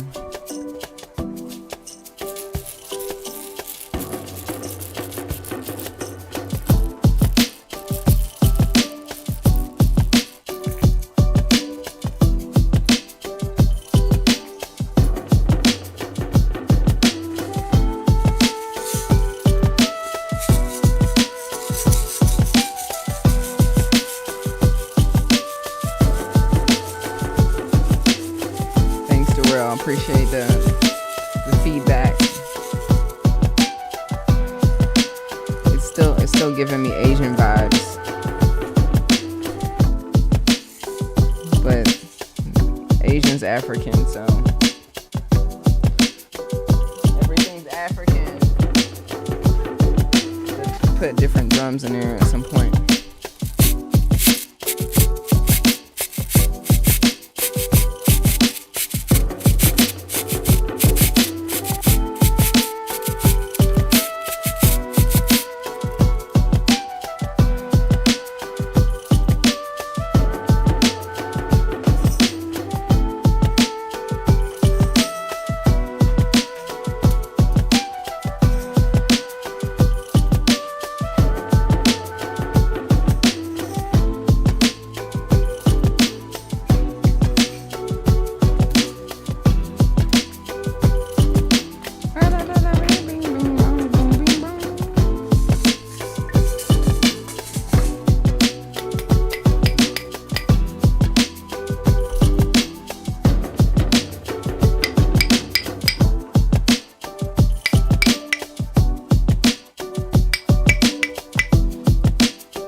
We're getting there. We're getting to an arrangement, y'all. These are the only arrangements I do in my life. An edible arrangement.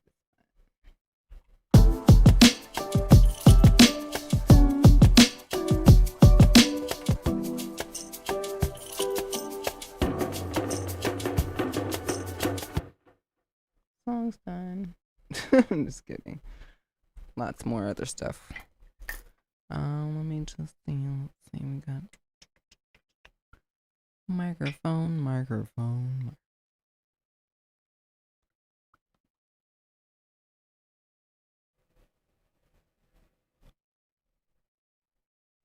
Turn this heater off real quick.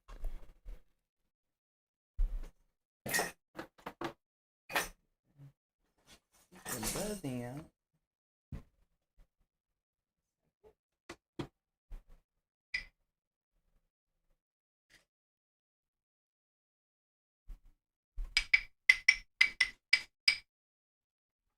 Whew.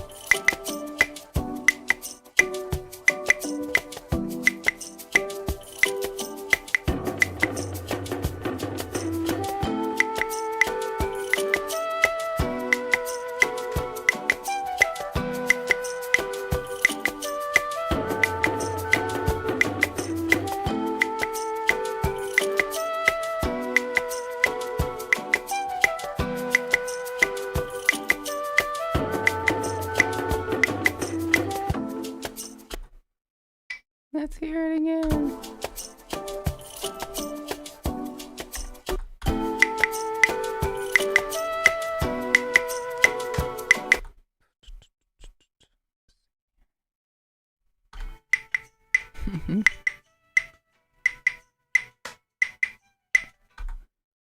I'm doing the music down on my headphones.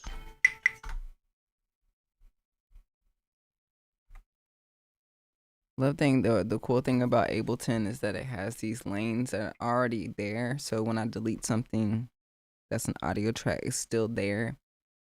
Whereas like I think in Pro Tools you have to create a playlist or something. You have to like do it. I'm not sure if that's true. I have to get back into my Pro Tools bag. My dog's like, "Ooh, what's this? It's wood." Yeah, baby. I'm gonna play with it. She always wants to play with my instruments.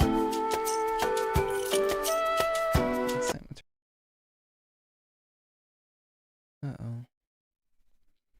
I'm gonna reset this.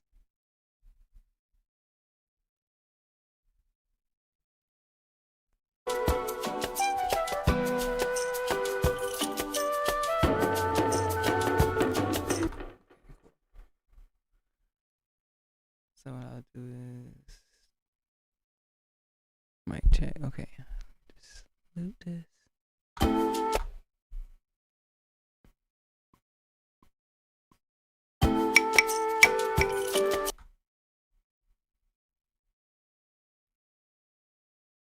Wait. I didn't mean for it to delete the whole track. There we go.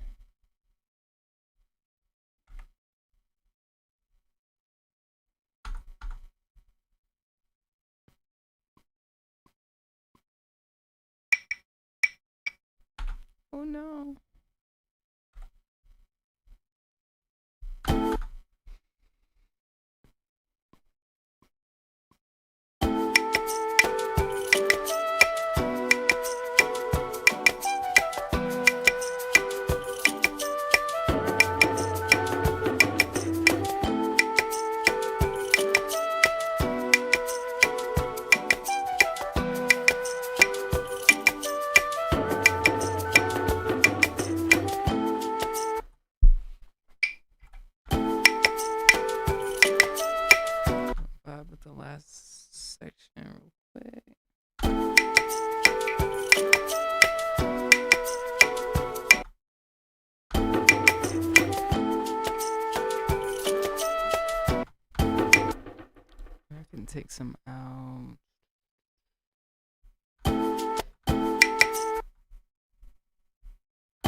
I feel about time stretching. I don't have feelings for it. I feel any other way. The tool. The tool, you know.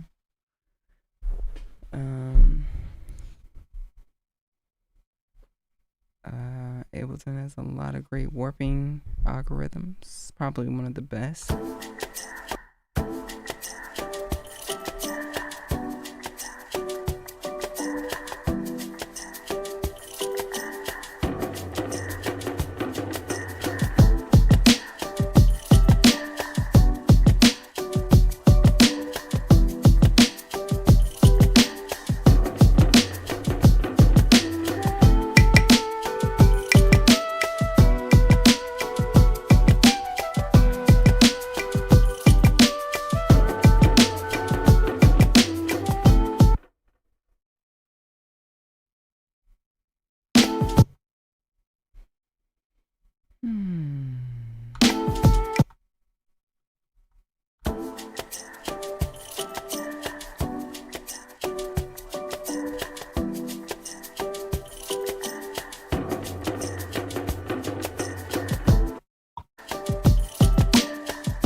I'll do Jesus.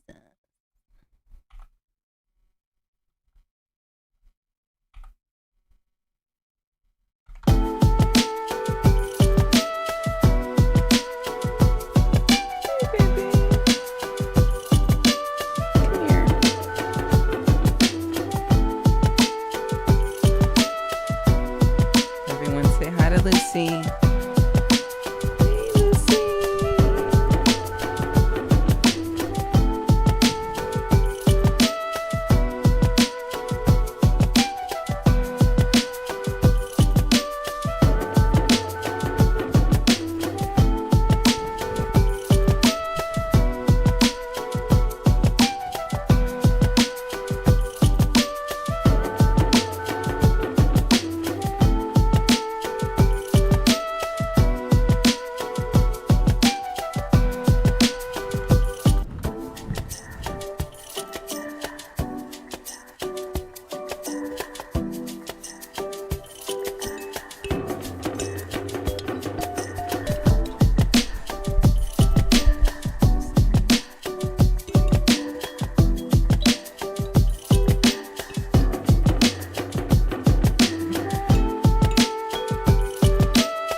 Got this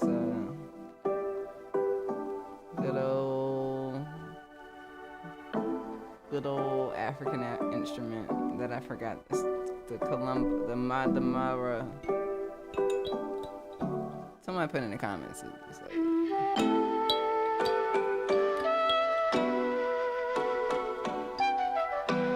the key.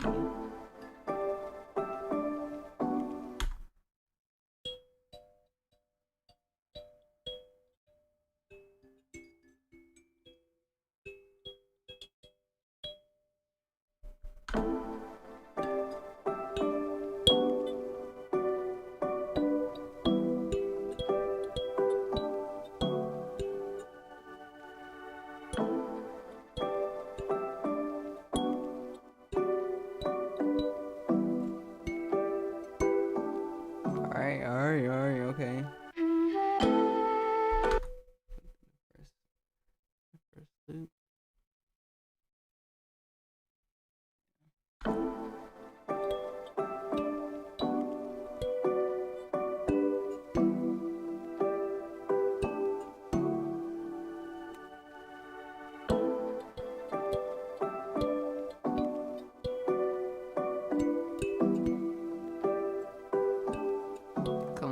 Kalimba.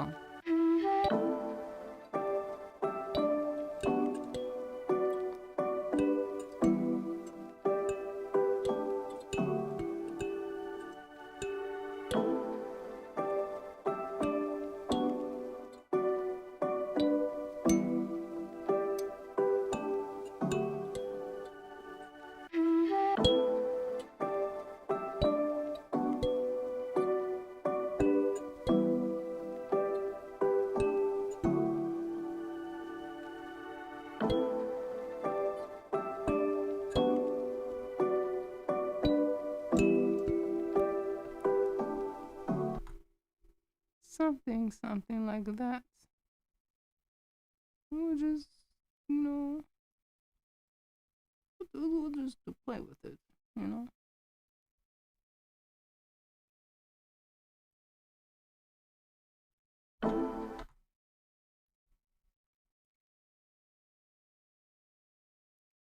Darn it. Solo test. The vocals.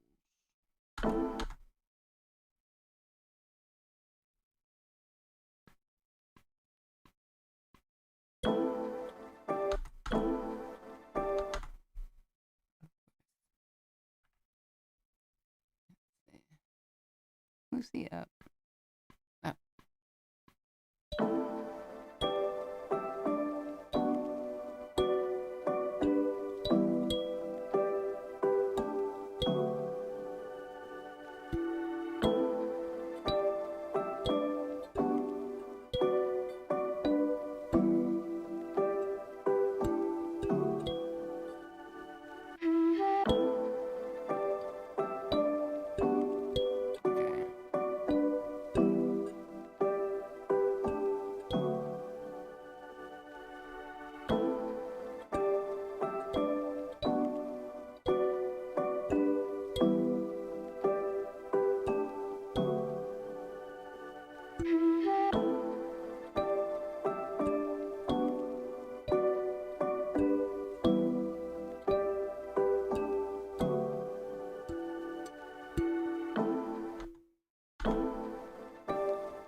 Oh, okay, one more time.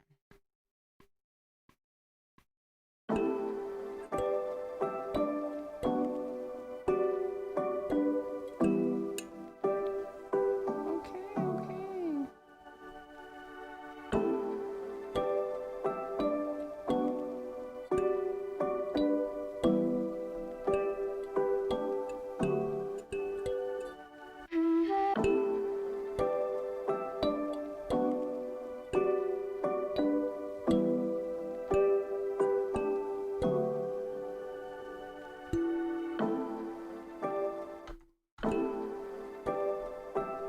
Reference. I'm probably gonna come back. I got other instruments like this.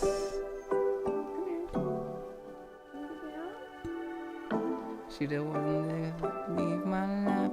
She don't wanna leave my lap.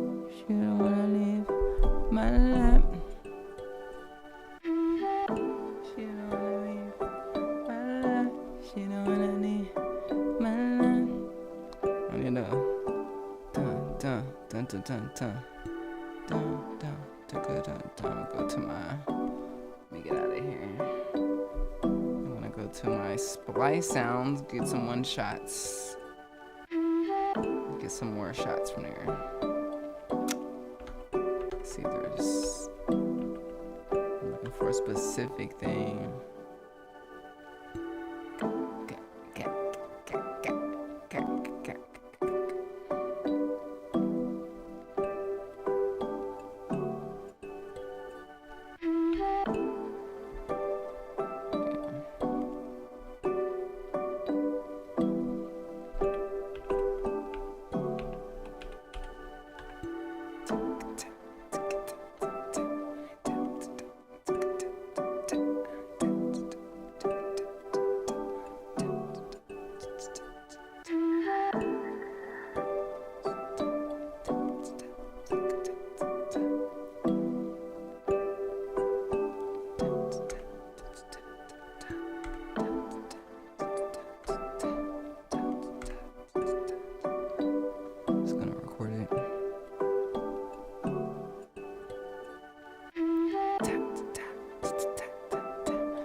Oops.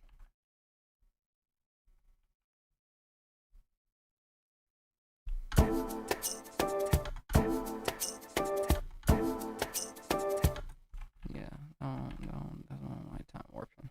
Time warping is cool, but you know, warping is cool, but if it works properly, I'd much rather just re-record it.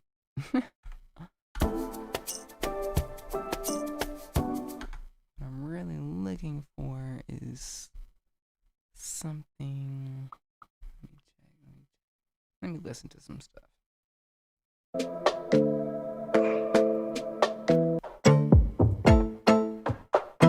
Some drums. Yeah, girl, you looking better than the photos.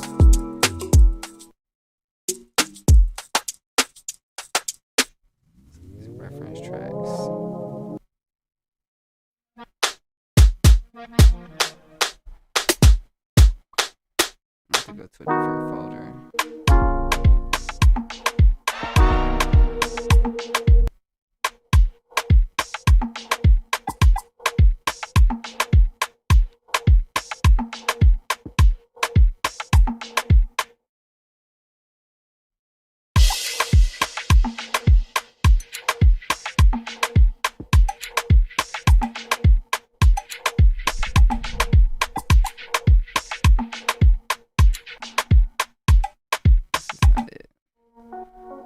You said you agree with about old gear is not necessary.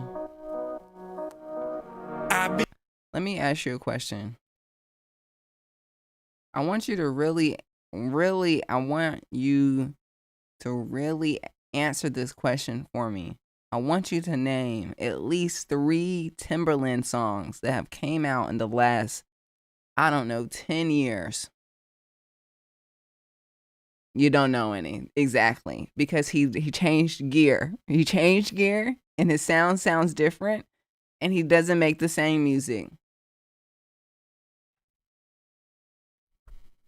Name 3 Timberland songs that have been made in the last 10 years. And I'm not talking about Nelly Furtado, and I'm talking about the last 10 years since he switched over to Ableton. And you're going to tell me that the gear is not necessary. I'm letting you know it makes a huge difference.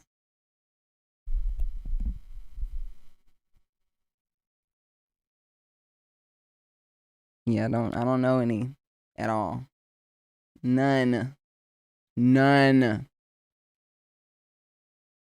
Continue.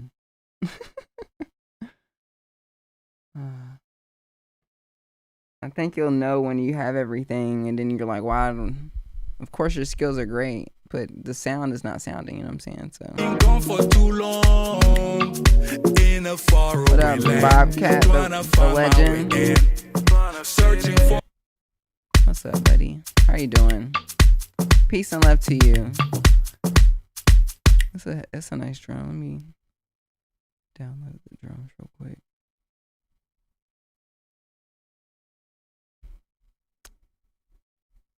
Let me see. I want to add some more drums to.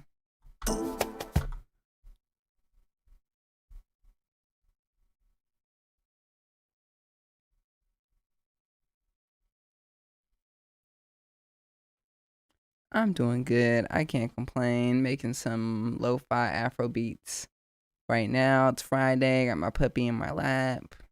You're here in the chat. Everything's good, you know? We're doing pretty good. What's going on with you, man? How's your week been? What's life like for you? You know?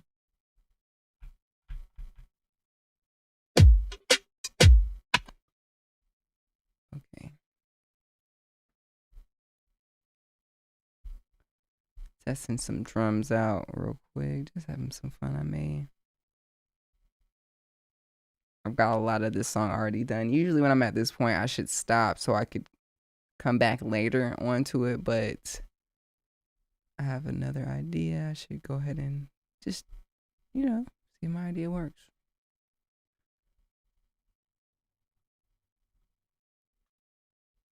Got a new drum, some new drum.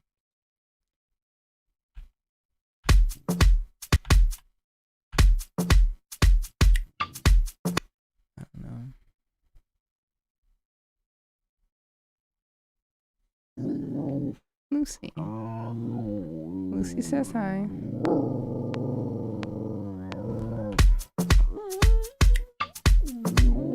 What's the matter? You're messing the song up, Pumpy. You're messing up the vibe. Lucy, what's the matter? You hear stuff I can't hear? Yeah, it's okay.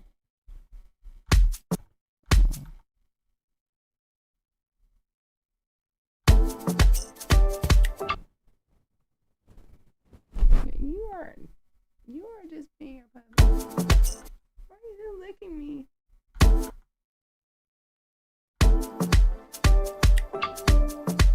Wait, what?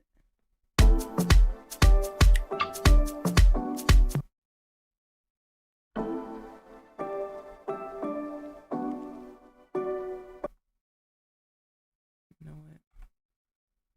I was gonna go delete this.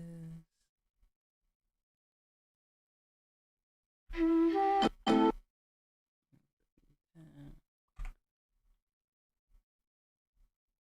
start getting organized real quick.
Myself.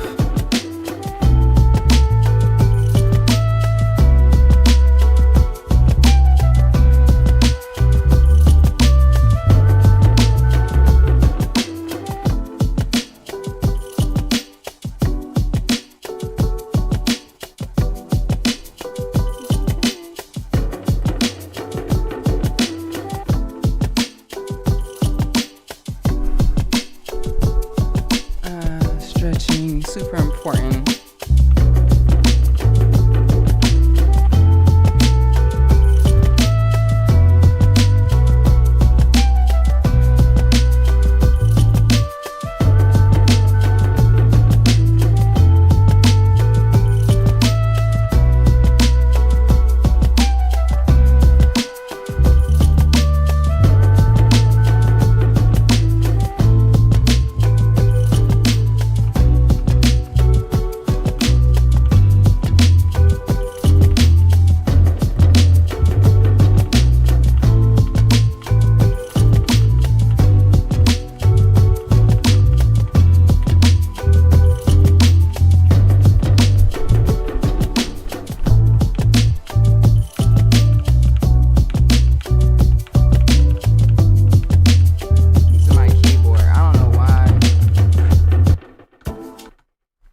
This keyboard is so dope. This keyboard, I don't know. It just, because it's mechanical and you could feel it, this gives me such a tangible feel. And ever since I've gotten it, I'm okay with playing the keys on the keyboard. Like, But I definitely need to go over here to this keyboard to play this. Let's go.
Damn it. Why didn't I record that? Oh, I recorded that.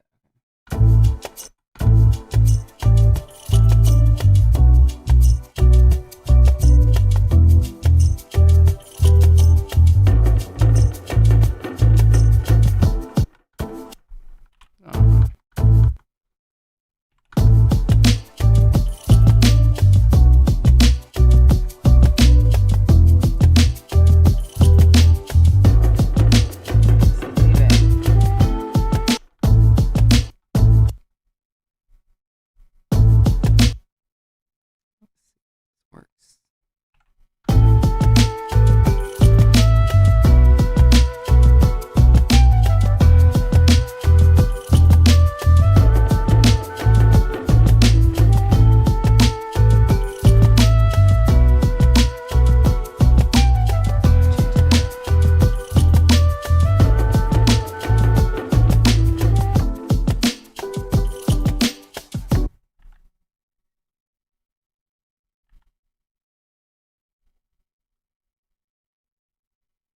Let's see.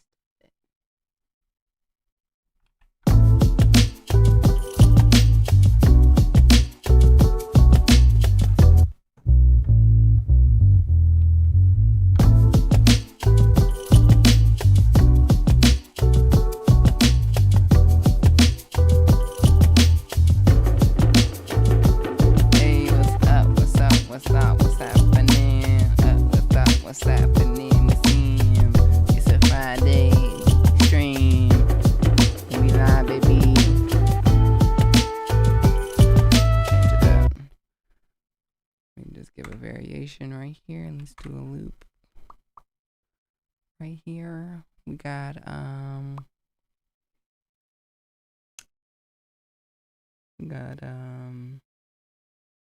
that was me, old school Ableton mouse and keyboard, no MIDI controller. Hey, now I get it. You got a nice keyboard and a mouse. I guess you can do a lot. You can do a lot, especially if the keyboard's really good. I don't like the Magic keyboard for making beats. So this is absolute fire. Thank you so much, Kimberly. We got Tiffany in the house. What's up, Tiffany? How are you doing today? How are you? How's your Friday? How's your week been?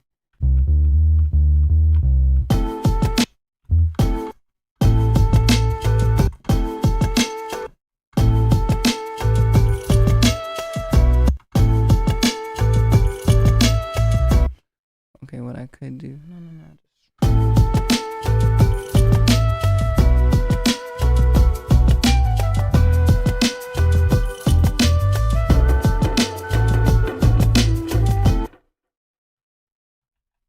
Oops.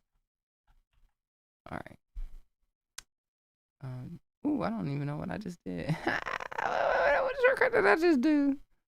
Hold on. What the fuck did I just do? Oh, I hit the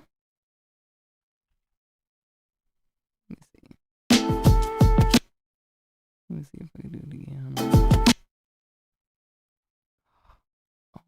Oh, Command Shift D. Okay. Duplicating shit. Accidentally. I like that though. I like that. Well, now I need to undo it. I don't know how to. I don't know what to go forward, man. I just want to go forward, sir. Like, move backwards. I don't know how to.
Makes me want to have a baked potato.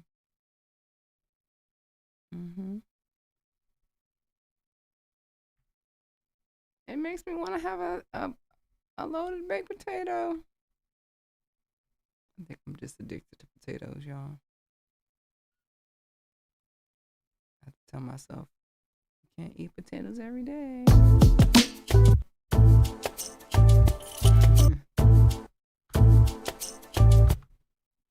Take the base out here, probably here. Maybe, I don't know. Let's go. Time is it? What time is it? Future Sound Beats. What's up? How you doing? Thanks for coming through, saying hi. I'm feeling good. Thank you for asking. How are you doing today? How are you feeling?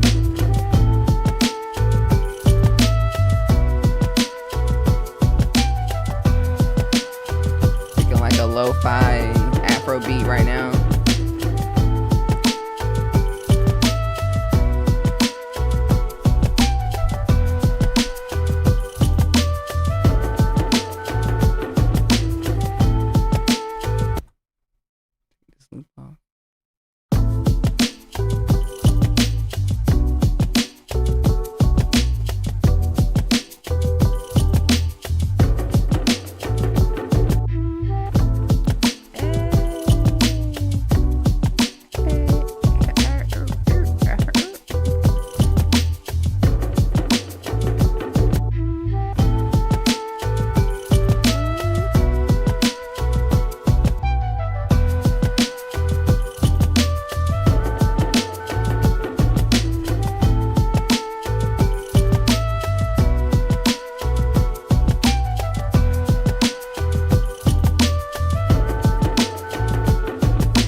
Doing good, thanks. Yeah, that's dope. Lo-fi beats. I like that. Flute or synth mellow. Yes. Thank you. This.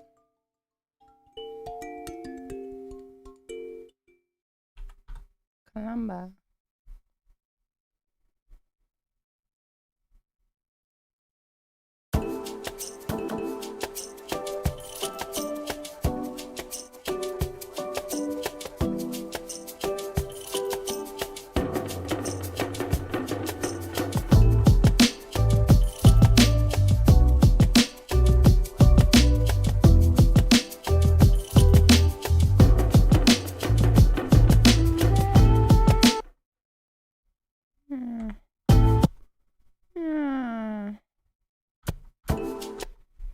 Probably mess with this overnight. Do you sing as well? Yes. Yes, I can sing.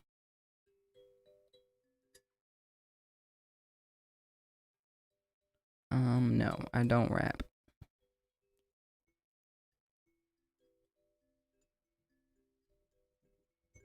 I don't rap. My instrumentals are made for listening, for vibing out. Sometimes I'll have little singing ad-libs in the back, you know, put a auto-tune, little distortion or something. I do have songs that I have actually sung on. Debating if I should release it or not. Probably should. Why not? You know. Worked real hard on it. Let's release it. I'm just like, I can't just release it. I got visuals and it's a new thing, so I have to like make it a thing. Yeah. I just stick to what I'm good at. But I'm working on the vocals. Your body is your instrument. Even if it's just me doing like, you know, stuff like this.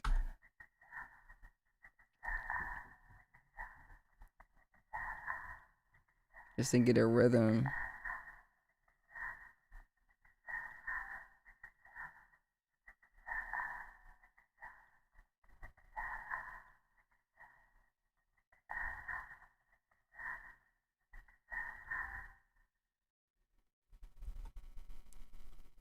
And mix it later on, but let's see.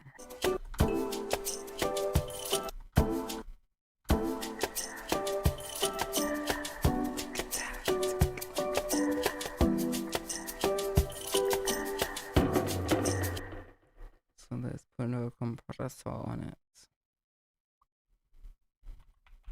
Let's compress that, you know. Let's make it loud. Oh, it has a compressor. Get me being productive.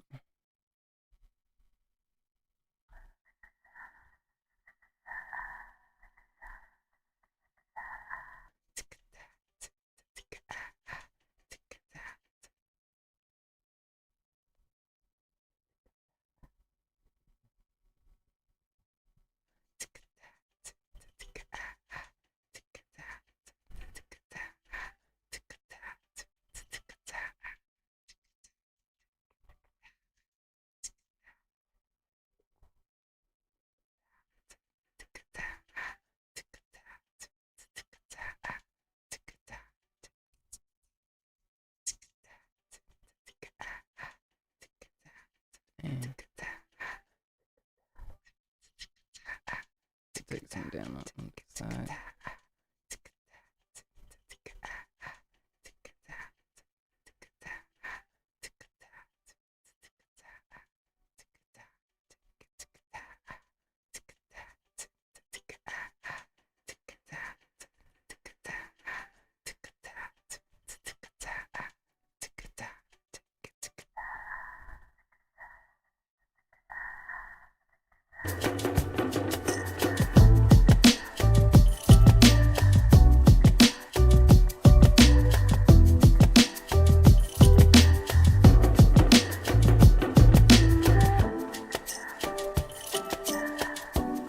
Use your vocals, you know.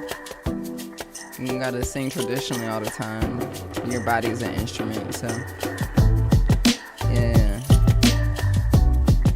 I'll take it off. Let's do the beginning parts.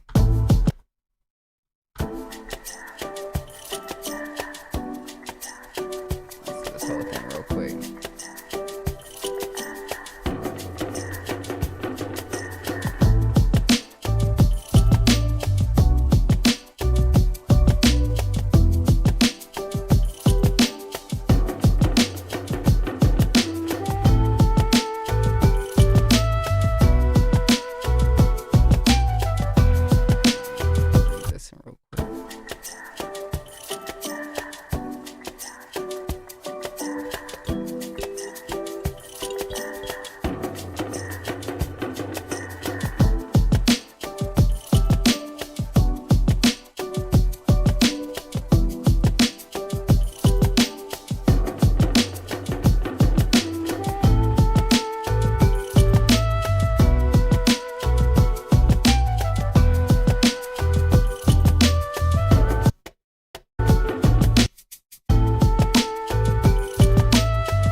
Yippee!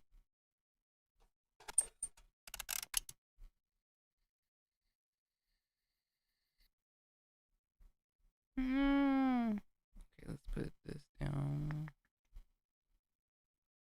here.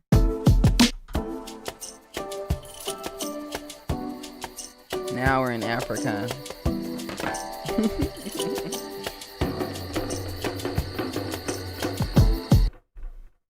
I'm just kidding.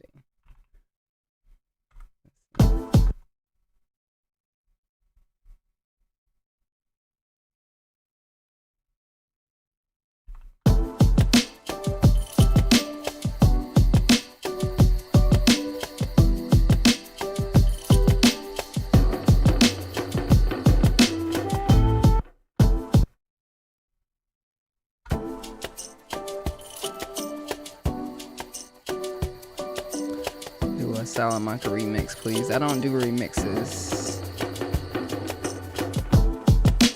I mean, I've done one, but I don't know. Making a samba lo-fi album that's gonna come out soon that reflects Salamanca. So like Salamanca is like one of my best songs. Never talked about it, never showed anyone how I made it. For some reason it does very well. But it's like reminds me if I was in Salamanca, Spain. So because it's doing well, I created a whole EP, like a samba lo-fi EP that's gonna come out later on this year. So hold your horses for that. But Salamanca doesn't need to be messed with. Salamanca's in good shape, so yeah. Don't know what I would do to remix it. Sounds great. It's doing well. Doing super well. Like I be seeing the percentages, like it'll be like some crazy ass like your YouTube. Like there's two parts of YouTube for me. There's of course a normal YouTube where people are posting stuff and then you get analytics from your posts or from your artist page. And then for me, because I make music for content creators, I see those analytics with the other analytics. So it'll be like, you have 10 million views this month, but only 1% came from your actual YouTube channel. The other 99% comes from my music being placed in other people's content. And Salamanca is like always the #1 song. So appreciate you listening. You know what that is. It's wild that that song is doing what it is. It's literally one of the first beats I've ever made. It's crazy. And it has my vocals in it. It says, woo! You know, so shout outs to Salamanca. And I lived in Salamanca for 5 weeks. It's just crazy just to see how that influence is still living on today, which is great. So, giving the vibes of hip hop back in the day, and I can hear Nas spit illest bars on this right now. Thank you, Silence D. Appreciate that. Love you. Love the vibe. Thanks, Bobcat the Legend. Darrell, your songs remind me of the color version of Nights Over Egypt by the Jones Sisters. The Jones Girls. That's what's up. That's what's up. Definitely trying to like give African international hip hop vibes with this EP. This EP is like an Afrobeat, lo-fi hip hop vibe. So I'm almost done with this project. The first couple of songs came out really well. So then the next songs that I make, I'm like, I gotta top that. I gotta top those. You know what I'm saying? But I do what I can do. You know what I'm saying?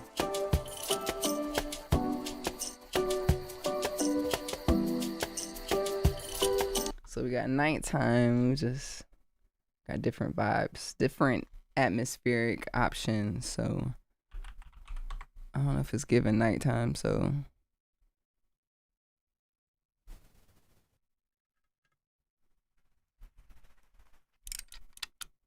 so many things.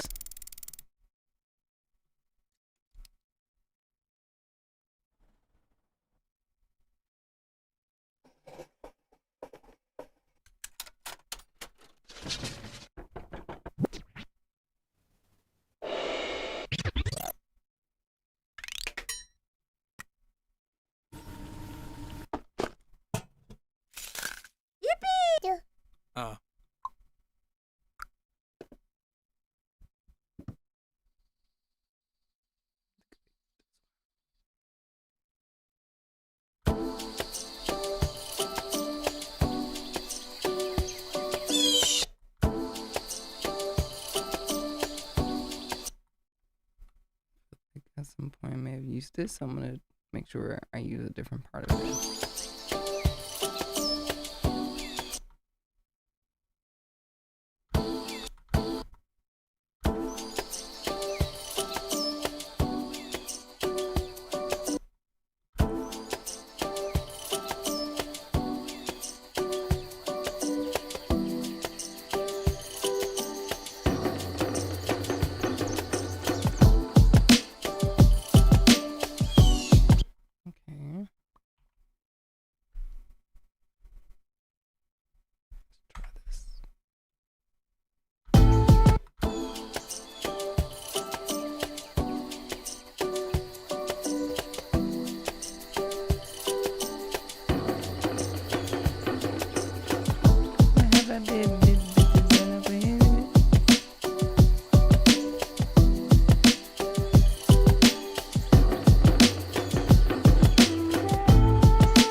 From Spain. What part of Spain?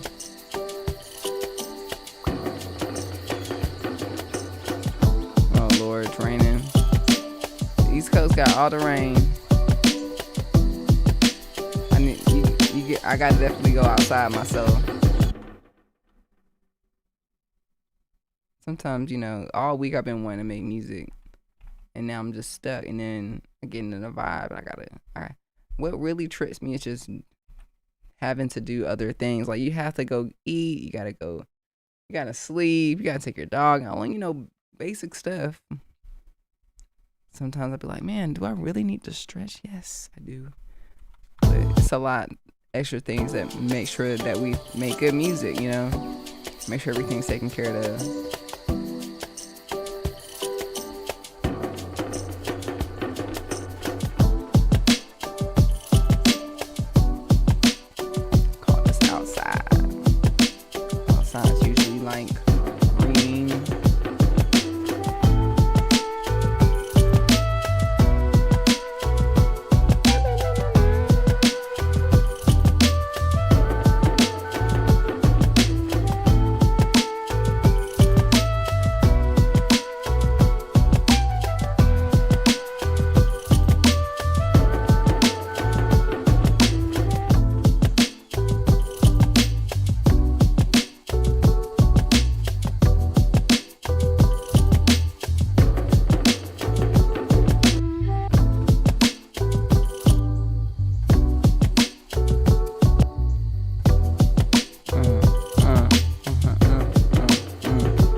I haven't gotten to the mixing phase. I'm in the arrangement phase. But yeah, the saturators, roar, all that stuff.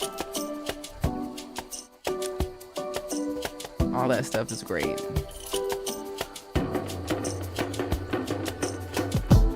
Me in Raleigh. You in Raleigh. I'm in LA. Also EQ. The LA2A emulator is dope though. Also, you would like I got all those plugins, Brian. And it was raining today. My mom said it's been raining. It always rains in North Carolina. I be like, I can't relate.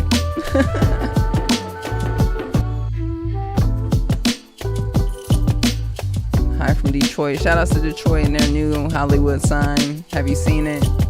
Dre, have you seen the new Hollywood Detroit sign in your own town? What do you think about it?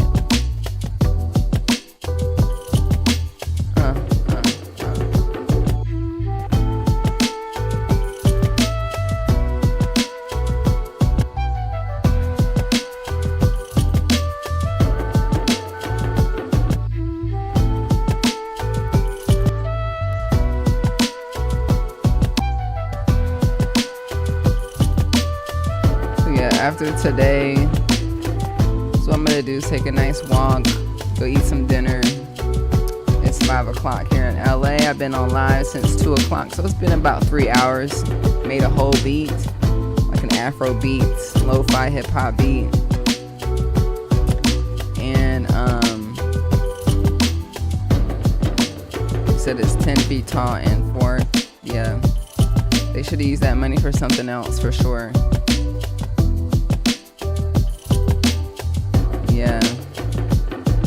Yeah, I saw the music video, someone making a video talking about it, you know, rapping about it. You'll see it tomorrow. Nice.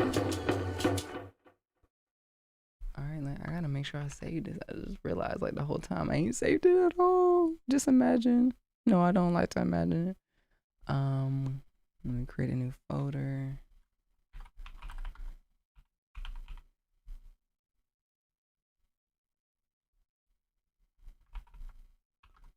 Afro swing.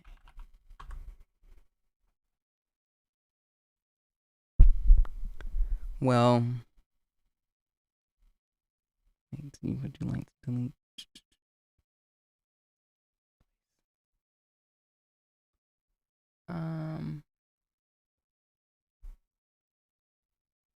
Okay, it's saved. Okay, whew. Now we're gonna export it.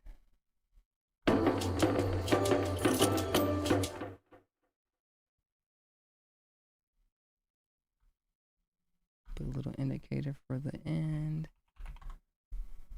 All you gotta do is come down to the bottom, highlight the bottom, hit export. It'll export everything. Yeah.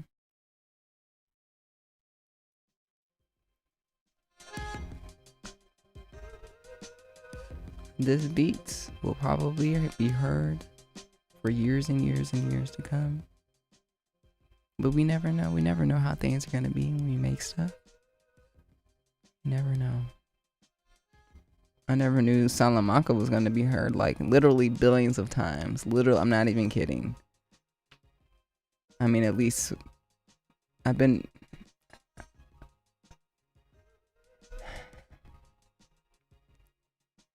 So you never know when you make a beat, you know, where it's gonna go, the life that it's gonna live. You just have to give it life, you know, and have no attachment to it and just let it go.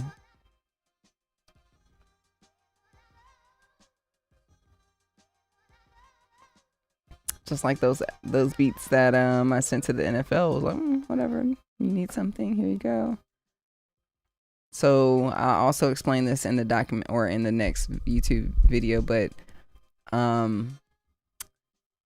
yeah, the when your music's placed in these really big documentaries, movies, TV shows, and then they get considered for awards, even better, because a lot of these documentaries, sports documentaries, get considered for Emmys. Like, you never know what's gonna happen, and this has happened to people that I went to school with. They got a sync license placement with the NFL. They got their music in the Super Bowl for the, you know, when they had it in LA, and so they got the placement, and then following year, the documentary was in the Emmys, and it won an Emmy. So their music was a part of a Emmy award-winning documentary. So you never know what's gonna happen. Just make it, release it, let it go. You never know where it could be. It could be in a sync placement. It could be just music people stream. It could be, you know, music that's on BeatStar for someone else. Just make your music and release it. You never know what's gonna happen. Don't overthink it. And a lot of music is done really quickly or within a couple of hours. Like this beat, probably gonna add some more like African elements to it, some transition stuff. I'm gonna remove some drums, make sure everything sounds arranged, and then I'm gonna go start mixing it. You know, put the EQ compressor on it, on every single thing, getting the right frequency, add some special effects, make things sound thick. And that's it. Move forward. Go to the next one. You know, not have any attachment. Some of the beats that I don't think I like too much, people love them. It's crazy. But it's super interesting. So sometimes you just gotta be like, you know what? Just let it go and you'll see what happens. So, but welcome to America, Dre, where you become a musician, a music producer. You get paid very well, and then you gotta give a huge chunk of it to the government, and then you have no idea what they're doing with the money. But then you see a nice sign that says Detroit. We hope that they're gonna fix the homeless problem with the money that you earn to pay taxes with. So this is why it's important to vote. It's important to get out there and like see what's going on. But sometimes it'd be like, I don't know who made this decision. They didn't ask me if I wanted to sign. So capitalism, America. They definitely could have used that money to help house people, but maybe they're housing people. I don't know what's going on, so I don't want to assume. No, you know what I'm saying?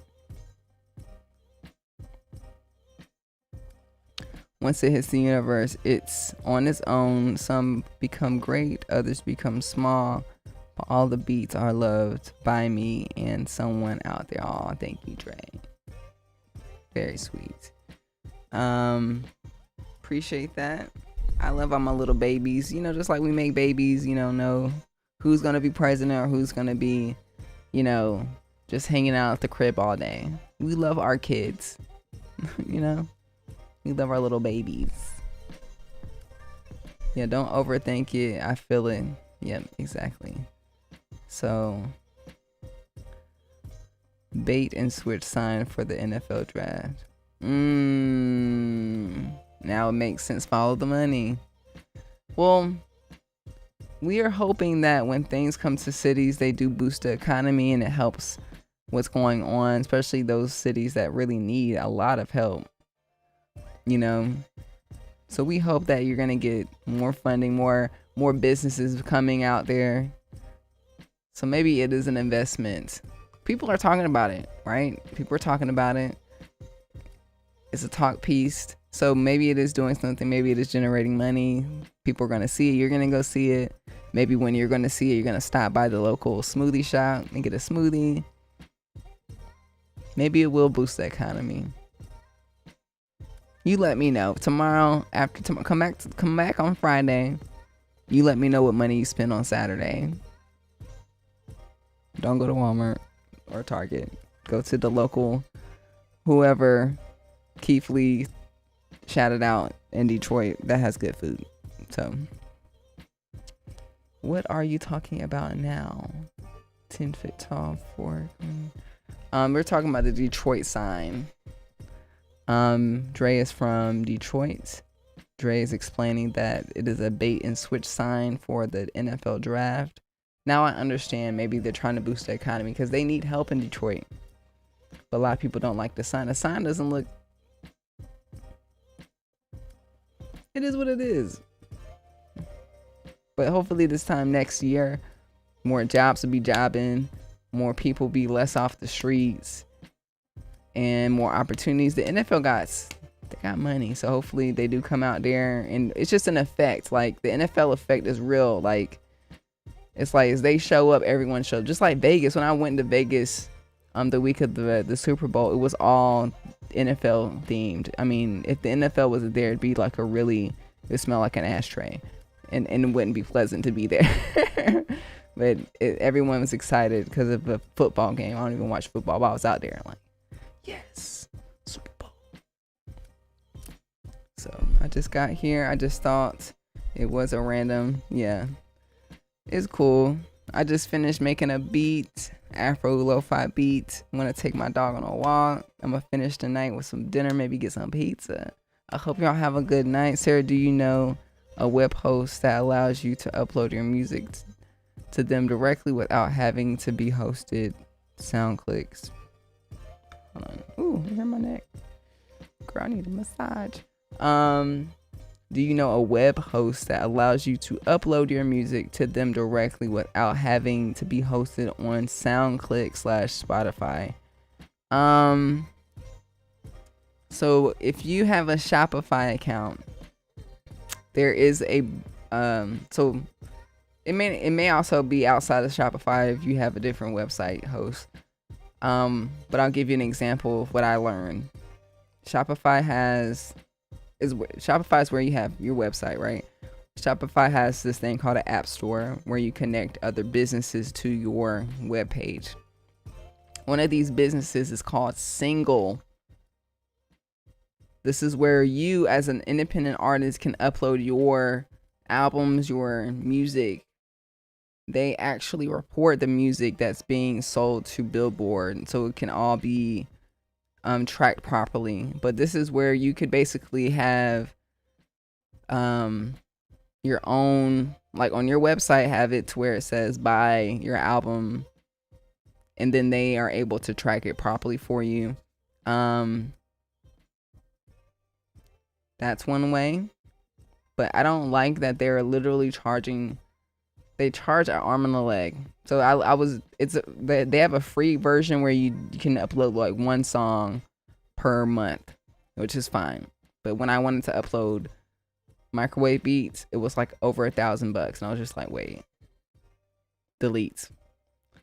Of course, Bandcamp is cool, but I could still take the time to upload my music as a digital file on my Shopify account, and people can buy it that way too. But it doesn't track. I mean, you're able to track it through your own analytics. If you're wanting to, let's say if you have over $100,000 or 100,000 downloads, and you want that to be part of the official system, that's the best way to do it. But you can have a Shopify account, pull up a digital product, have the artwork, and when people buy it, they'll download it.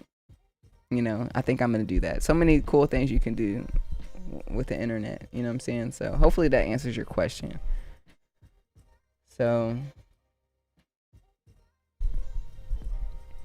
the art of perfectionists is in VR. Allah's keep it up. Yes. Hey Sarah, I was wondering if you like Afro songs. I'm just laughing because this whole podcast or this whole show was about Afro beats. I have released 2 new songs. They were on NFL's documentary. They were released on Wednesday. One's called Keep Pushing. The other one's called Free. The link is in the description if you want to save it to your library. But those are like Afrocentric song and an Afro beat. I just made an entire Afro beat. I had used a lot of my own sounds. I use VSTs. I use some Epidemic sounds because I can as a producer. And yeah, if you scroll back the last couple of minutes, it was made like a lo-fi Afro combination hybrid beat. So I'm still gonna add some more stuff to it to kind of get the vibe that I really want. I'm like hybriding, the Afro vibes, the drums, with like some boom bap lo-fi drums, and wanting to make sure that they sound good together. So yes, absolutely love Afro stuff. Everything's Afro.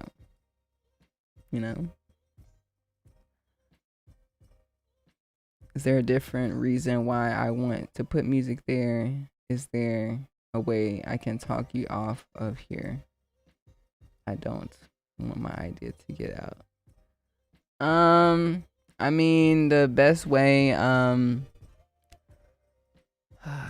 I keep debating if I'm gonna put my window ones back on my website. I probably will. I just have to figure out the time when I be able to talk to people. And then the thing about that is that not everybody lives in the same time zone I live. There's people that live in, like, I've talked to someone that was in Italy, and he's like, I stayed up really late to talk to you. and he's just all wiping off his face and stuff as I'm talking to him because he's super sleepy. But you could probably, the best way to communicate, if you want to like DM me or if you want to email me at info@noquantize.com. The information's in the description if you want to hit me up, send me a message. Keep pushing is dope too. Thank you so much. Thank you so much. Hope you guys, let me actually like,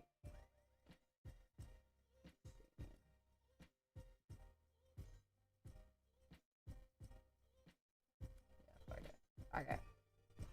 It's in the description. I already put it there.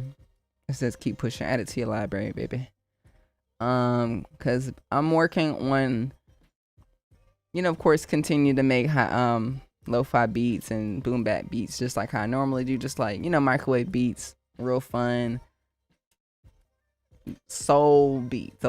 That's what I make. I've specialized in soul beats, but I'm being intentional this year. Taking some stops with my hip hop. So me and my hip hop, we went to Brazil. We did some samba EP with the hip hop. That's gonna come out later on. I got a lot of projects. Always got a lot of projects out, but that's gonna happen. And then after that, I'm going to Africa with my hip hop. So this is what we're working on. I want to add more vocals to my stuff. Like the songs that I've already made for this Afro hip hop thing. A lot of cool vocals are incorporated, so I'm trying to figure out how I can add vocals to this song. I'm gonna come back to it later on, but just telling you my thoughts about what's to come. And I also have a lot of unfinished music. This is a message to myself and to you. Finish your music. So this next couple of weeks, probably the next 2 or 3 weeks, I'm just gonna be catching up with myself as well. I'm probably gonna finish this and then finish all the old stuff and then actually plan it, like actually schedule them to be released. So I have things that I have, like even last week when we were messing with the SP and the Koala app, that's something I need to finish. So I don't need to make any more new stuff after this. And then I also have a lot of content to edit and to release. So first thing's going to be how I got sync license placement with the NFL. I got a lot of stuff to show you guys, but I'm catching up with myself, giving myself grace as well. But stay tuned. Make sure you guys follow my Instagram page at Serato, my TikTok, my YouTube channel. Those are the 3 main places I'm at. And of course, make sure you go to noquantize.com. It's always being updated. We got some the sound packs are on sale right now. We got some new merch. We got some courses if you need some help with the SP44 and the machine, the Native Instruments machine. But this all helps out this channel. If you guys check it out, thank you so much. Let's see if anyone else has any questions. Thanks for vibing with me, Silent D. Appreciate you. I'm East Coast, hence the name. Yep. Yes. I can tell. What part of New York are you in? Thank you for this beat. Thank you for listening. I appreciate it. I was wondering, when you first started producing music, when did you start feeling confident in your production skills?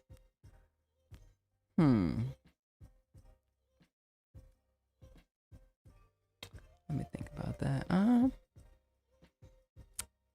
This is a good question.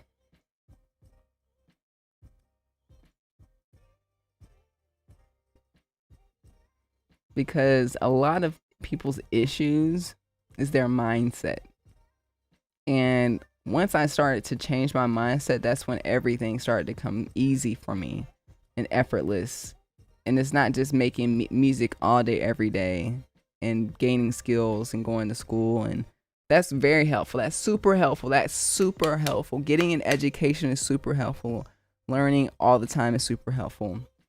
But I had read these books that completely changed my mindset overall. That's why I live in abundance. Before, if y'all look back, I was living with my mom. I had no money. There was times where I didn't even have a bank account. And I'm literally, it's completely opposite. Completely opposite. And it's because I changed my mindset. I eat differently. I sleep different. I'm a vegan or plant-based. I make sure if I wake up later than 7, I get so upset. I'm like, oh, it's so late. I'll wake up. I used to wake up really late. I used to have really bad habits. I used to eat really bad. I used to just be negative, and say negative things, complain, all these things. And these books help me out. So I'll just name a couple. One, The 7 Spiritual Laws of Success by Deepak Chopra. Think and Grow Rich by Napoleon Hill.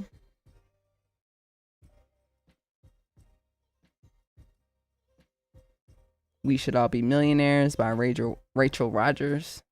We Should All Be Millionaires. I feel like there's a bunch of other ones. I mean, those are the main ones. Think and Grow Rich is the one. Once I read that book, not only did my mind change, my mindset changed, I started getting a lot of money. I was like, oh.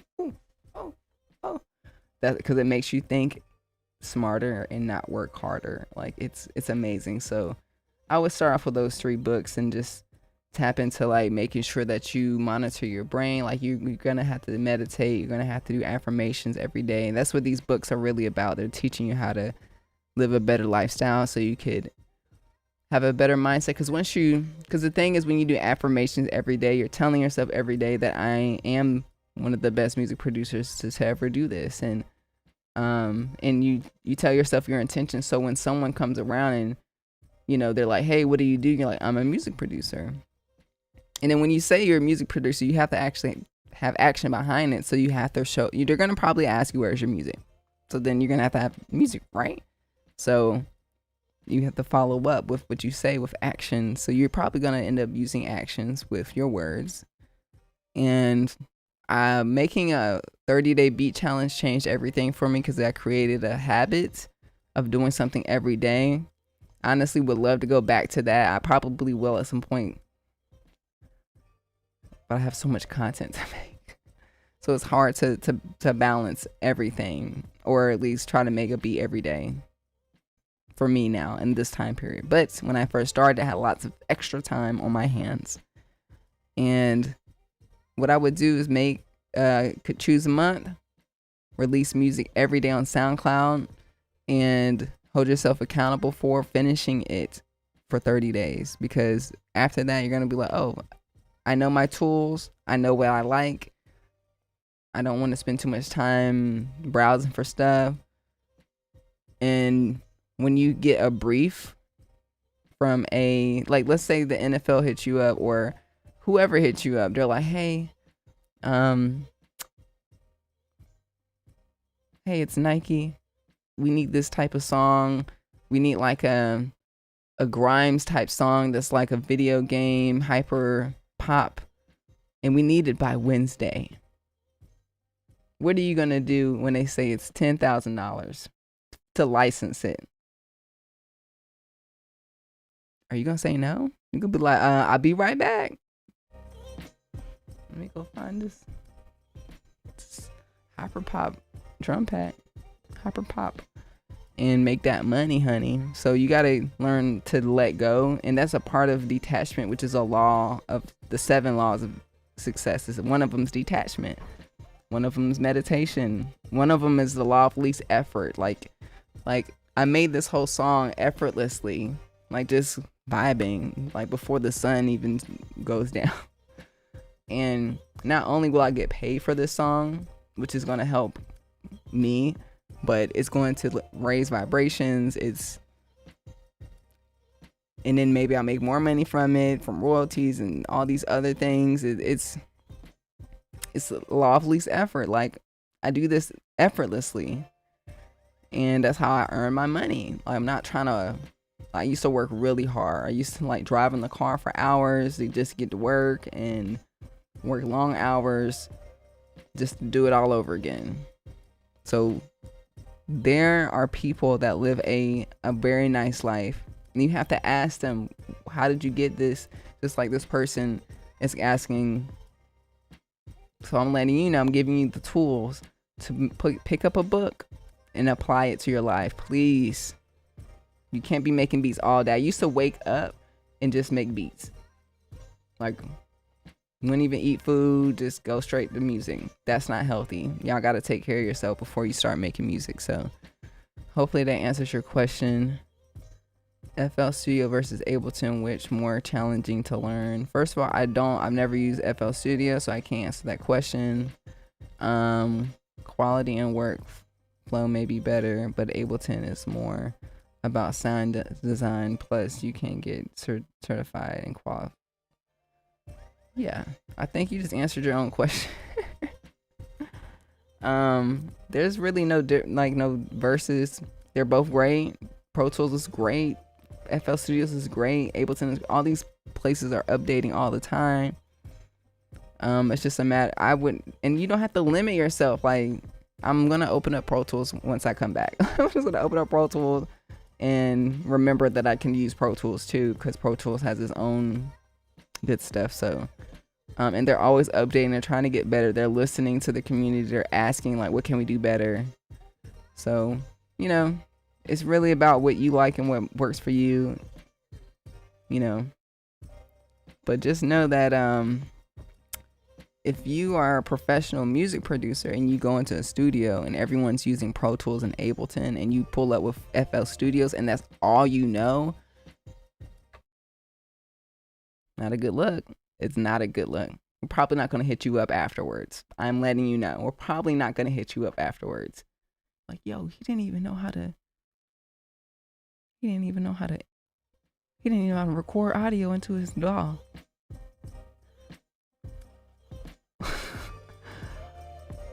Be looking crazy. But yeah, when you walk into like a professional recording studio and they have, you know, the big SSL board and then they have the iMac desktop there, they're gonna have Pro Tools on there. So if you don't know how to use that and you over there with your, I'll be seeing them videos, they be in that big studio with just a laptop with a little PC and stuff. It's cool for you, but you know, if you got engineers, they're like, I don't know how to use FL Studio. Like, so get into everything. That's it. Love your music though. Thank you. Appreciate it. You know of any good stock bases or expansions for Machine? I would just go to Contact and download their bass. Their Rickenbacker's pretty good.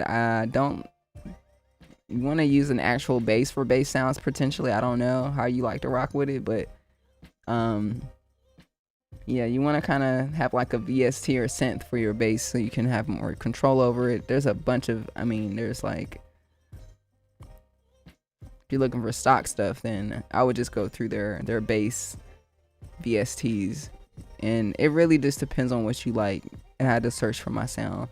Took me a couple of years, so but I can't think of all the basses on the top of my head. I just really have a go-to one. Got South Jamaica Queens in the house. Okay. I went to St. John's University. I know a little bit about Jamaica Queens. I have it Tuesday night. Exactly. Have your work out Tuesday. Have your stuff ready. I just don't get on the bandwagon of what's better. Know it all. You know, tap into the younger crowd that's doing what they're doing. There's people that's using iPads, that's using. It's okay. It's not a competition, you guys. This is not a competition. We hope that Native Instruments comes out with an update. We want everyone to be the best at themselves. You know? We don't want no one to be battling. We're all J. Cole vibes over here. We're just, you know what? I like Kendrick. Why are we beefing? Give me a hug.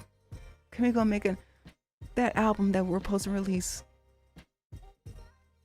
Maybe that's what's going on with Kendrick Lamar and J. Cole. Maybe they got a whole album together and that's coming out.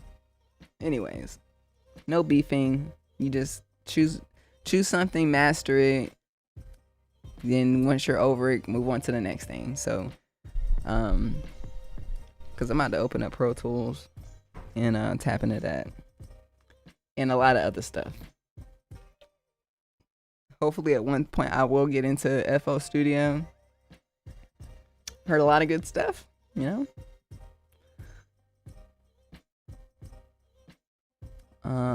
Funny Cole was a junior when I was a freshman year. You're a freshman year. Wait, you flunked out of St. John's freshman year and won't share any more detail. I totally understand. Yeah, J. Cole was at the school like 4 years before I was there. St. John's is a legendary school in New York City, y'all. The best of the best of the best, sir. Anyways, it's so interesting. Once you graduate, they're still asking for money. They're like, "Hey, can you donate?" Like, no, you ate off of me, then I'm still paying it off, sir. What are you talking about? Good old St. John's. That's where, I mean, a lot of good stuff happened there, so I enjoyed being there. But yeah, I'm about to head out, you guys. I'm gonna save this project, take my dog on a walk, probably go get some pizza. You know, I hope you guys have a good night. I'm still in debt. That's kind of the worst, to be in debt from a school that you didn't finish. I'm really sorry about that. But I just want you to know before I leave, because I know people don't talk about this, it's important to pay off your debt. It's important to do whatever you can. I know there's a program now that you have to apply by the end of this month that the feds are allowing you to consolidate your loans and have a better interest rate and all that stuff. Look into it, see if it helps you out. Some people are getting their loans removed apparently. I don't know. I'm not a public servant. Doesn't qualify for me. I'm a public producer. So but there's this thing called the snowball method, where basically you look at all your loans, and instead of looking at the whole lump sum, like, oh, I need to pay all of this all at once, you go look at all your loans, you look at the smallest one, and you'll pay that one off first. And then once you paid that one off, that money that was going towards that loan is going to go towards the next loan. And then you'll pay off that next loan. It builds momentum. You're like, oh, look at me. And instead of, like, let's say if you have, I don't know, $50,000 in debt, but there's one loan that's like $1,000. You're like, okay, I could do that. I could. Instead of looking at the whole. So that has helped me out. I'll let you guys know I started off with 17 student loans. Thanks, St. John's University. Thank you, baby. Thank you. I'm down to 8. Probably going to get down to 7 by the end of this month. So, or next month. Probably next month. So, hopefully that inspires you to get out of debt, because we want to keep our money. We want to, because they're not getting rid of the debt. Like, for some reason, they'll be gaslighting us and be like, hey, we're gonna give you some money. You still alive? Oh, you really thought we was gonna do that? Just kidding.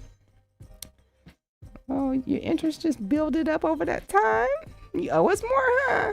Yeah, it's a scam. So, but yeah, hang in there. You can always go back. You know, go back to school. You don't have to go specifically back to St. John's. You know, education is super important. Everybody recommend 10 out of 10. But you know, the financial part is very hard. It's super hard. You know, even just going to school itself, it is hard. You know, so highly encouraging you guys to continue your education. You know, instead of scrolling on Instagram, you know, pull up an audiobook, pull up a podcast, something that's going to help you learn more. Hopefully you learned something from me today. or through my channel. If you haven't subscribed, make sure you subscribe and hit the notification bell so you know when I'm going to pop up. I'll be back next Friday. I hope you guys have a wonderful weekend. Till next time, it's Microwave Beats with Sarah the Illstrumentalist.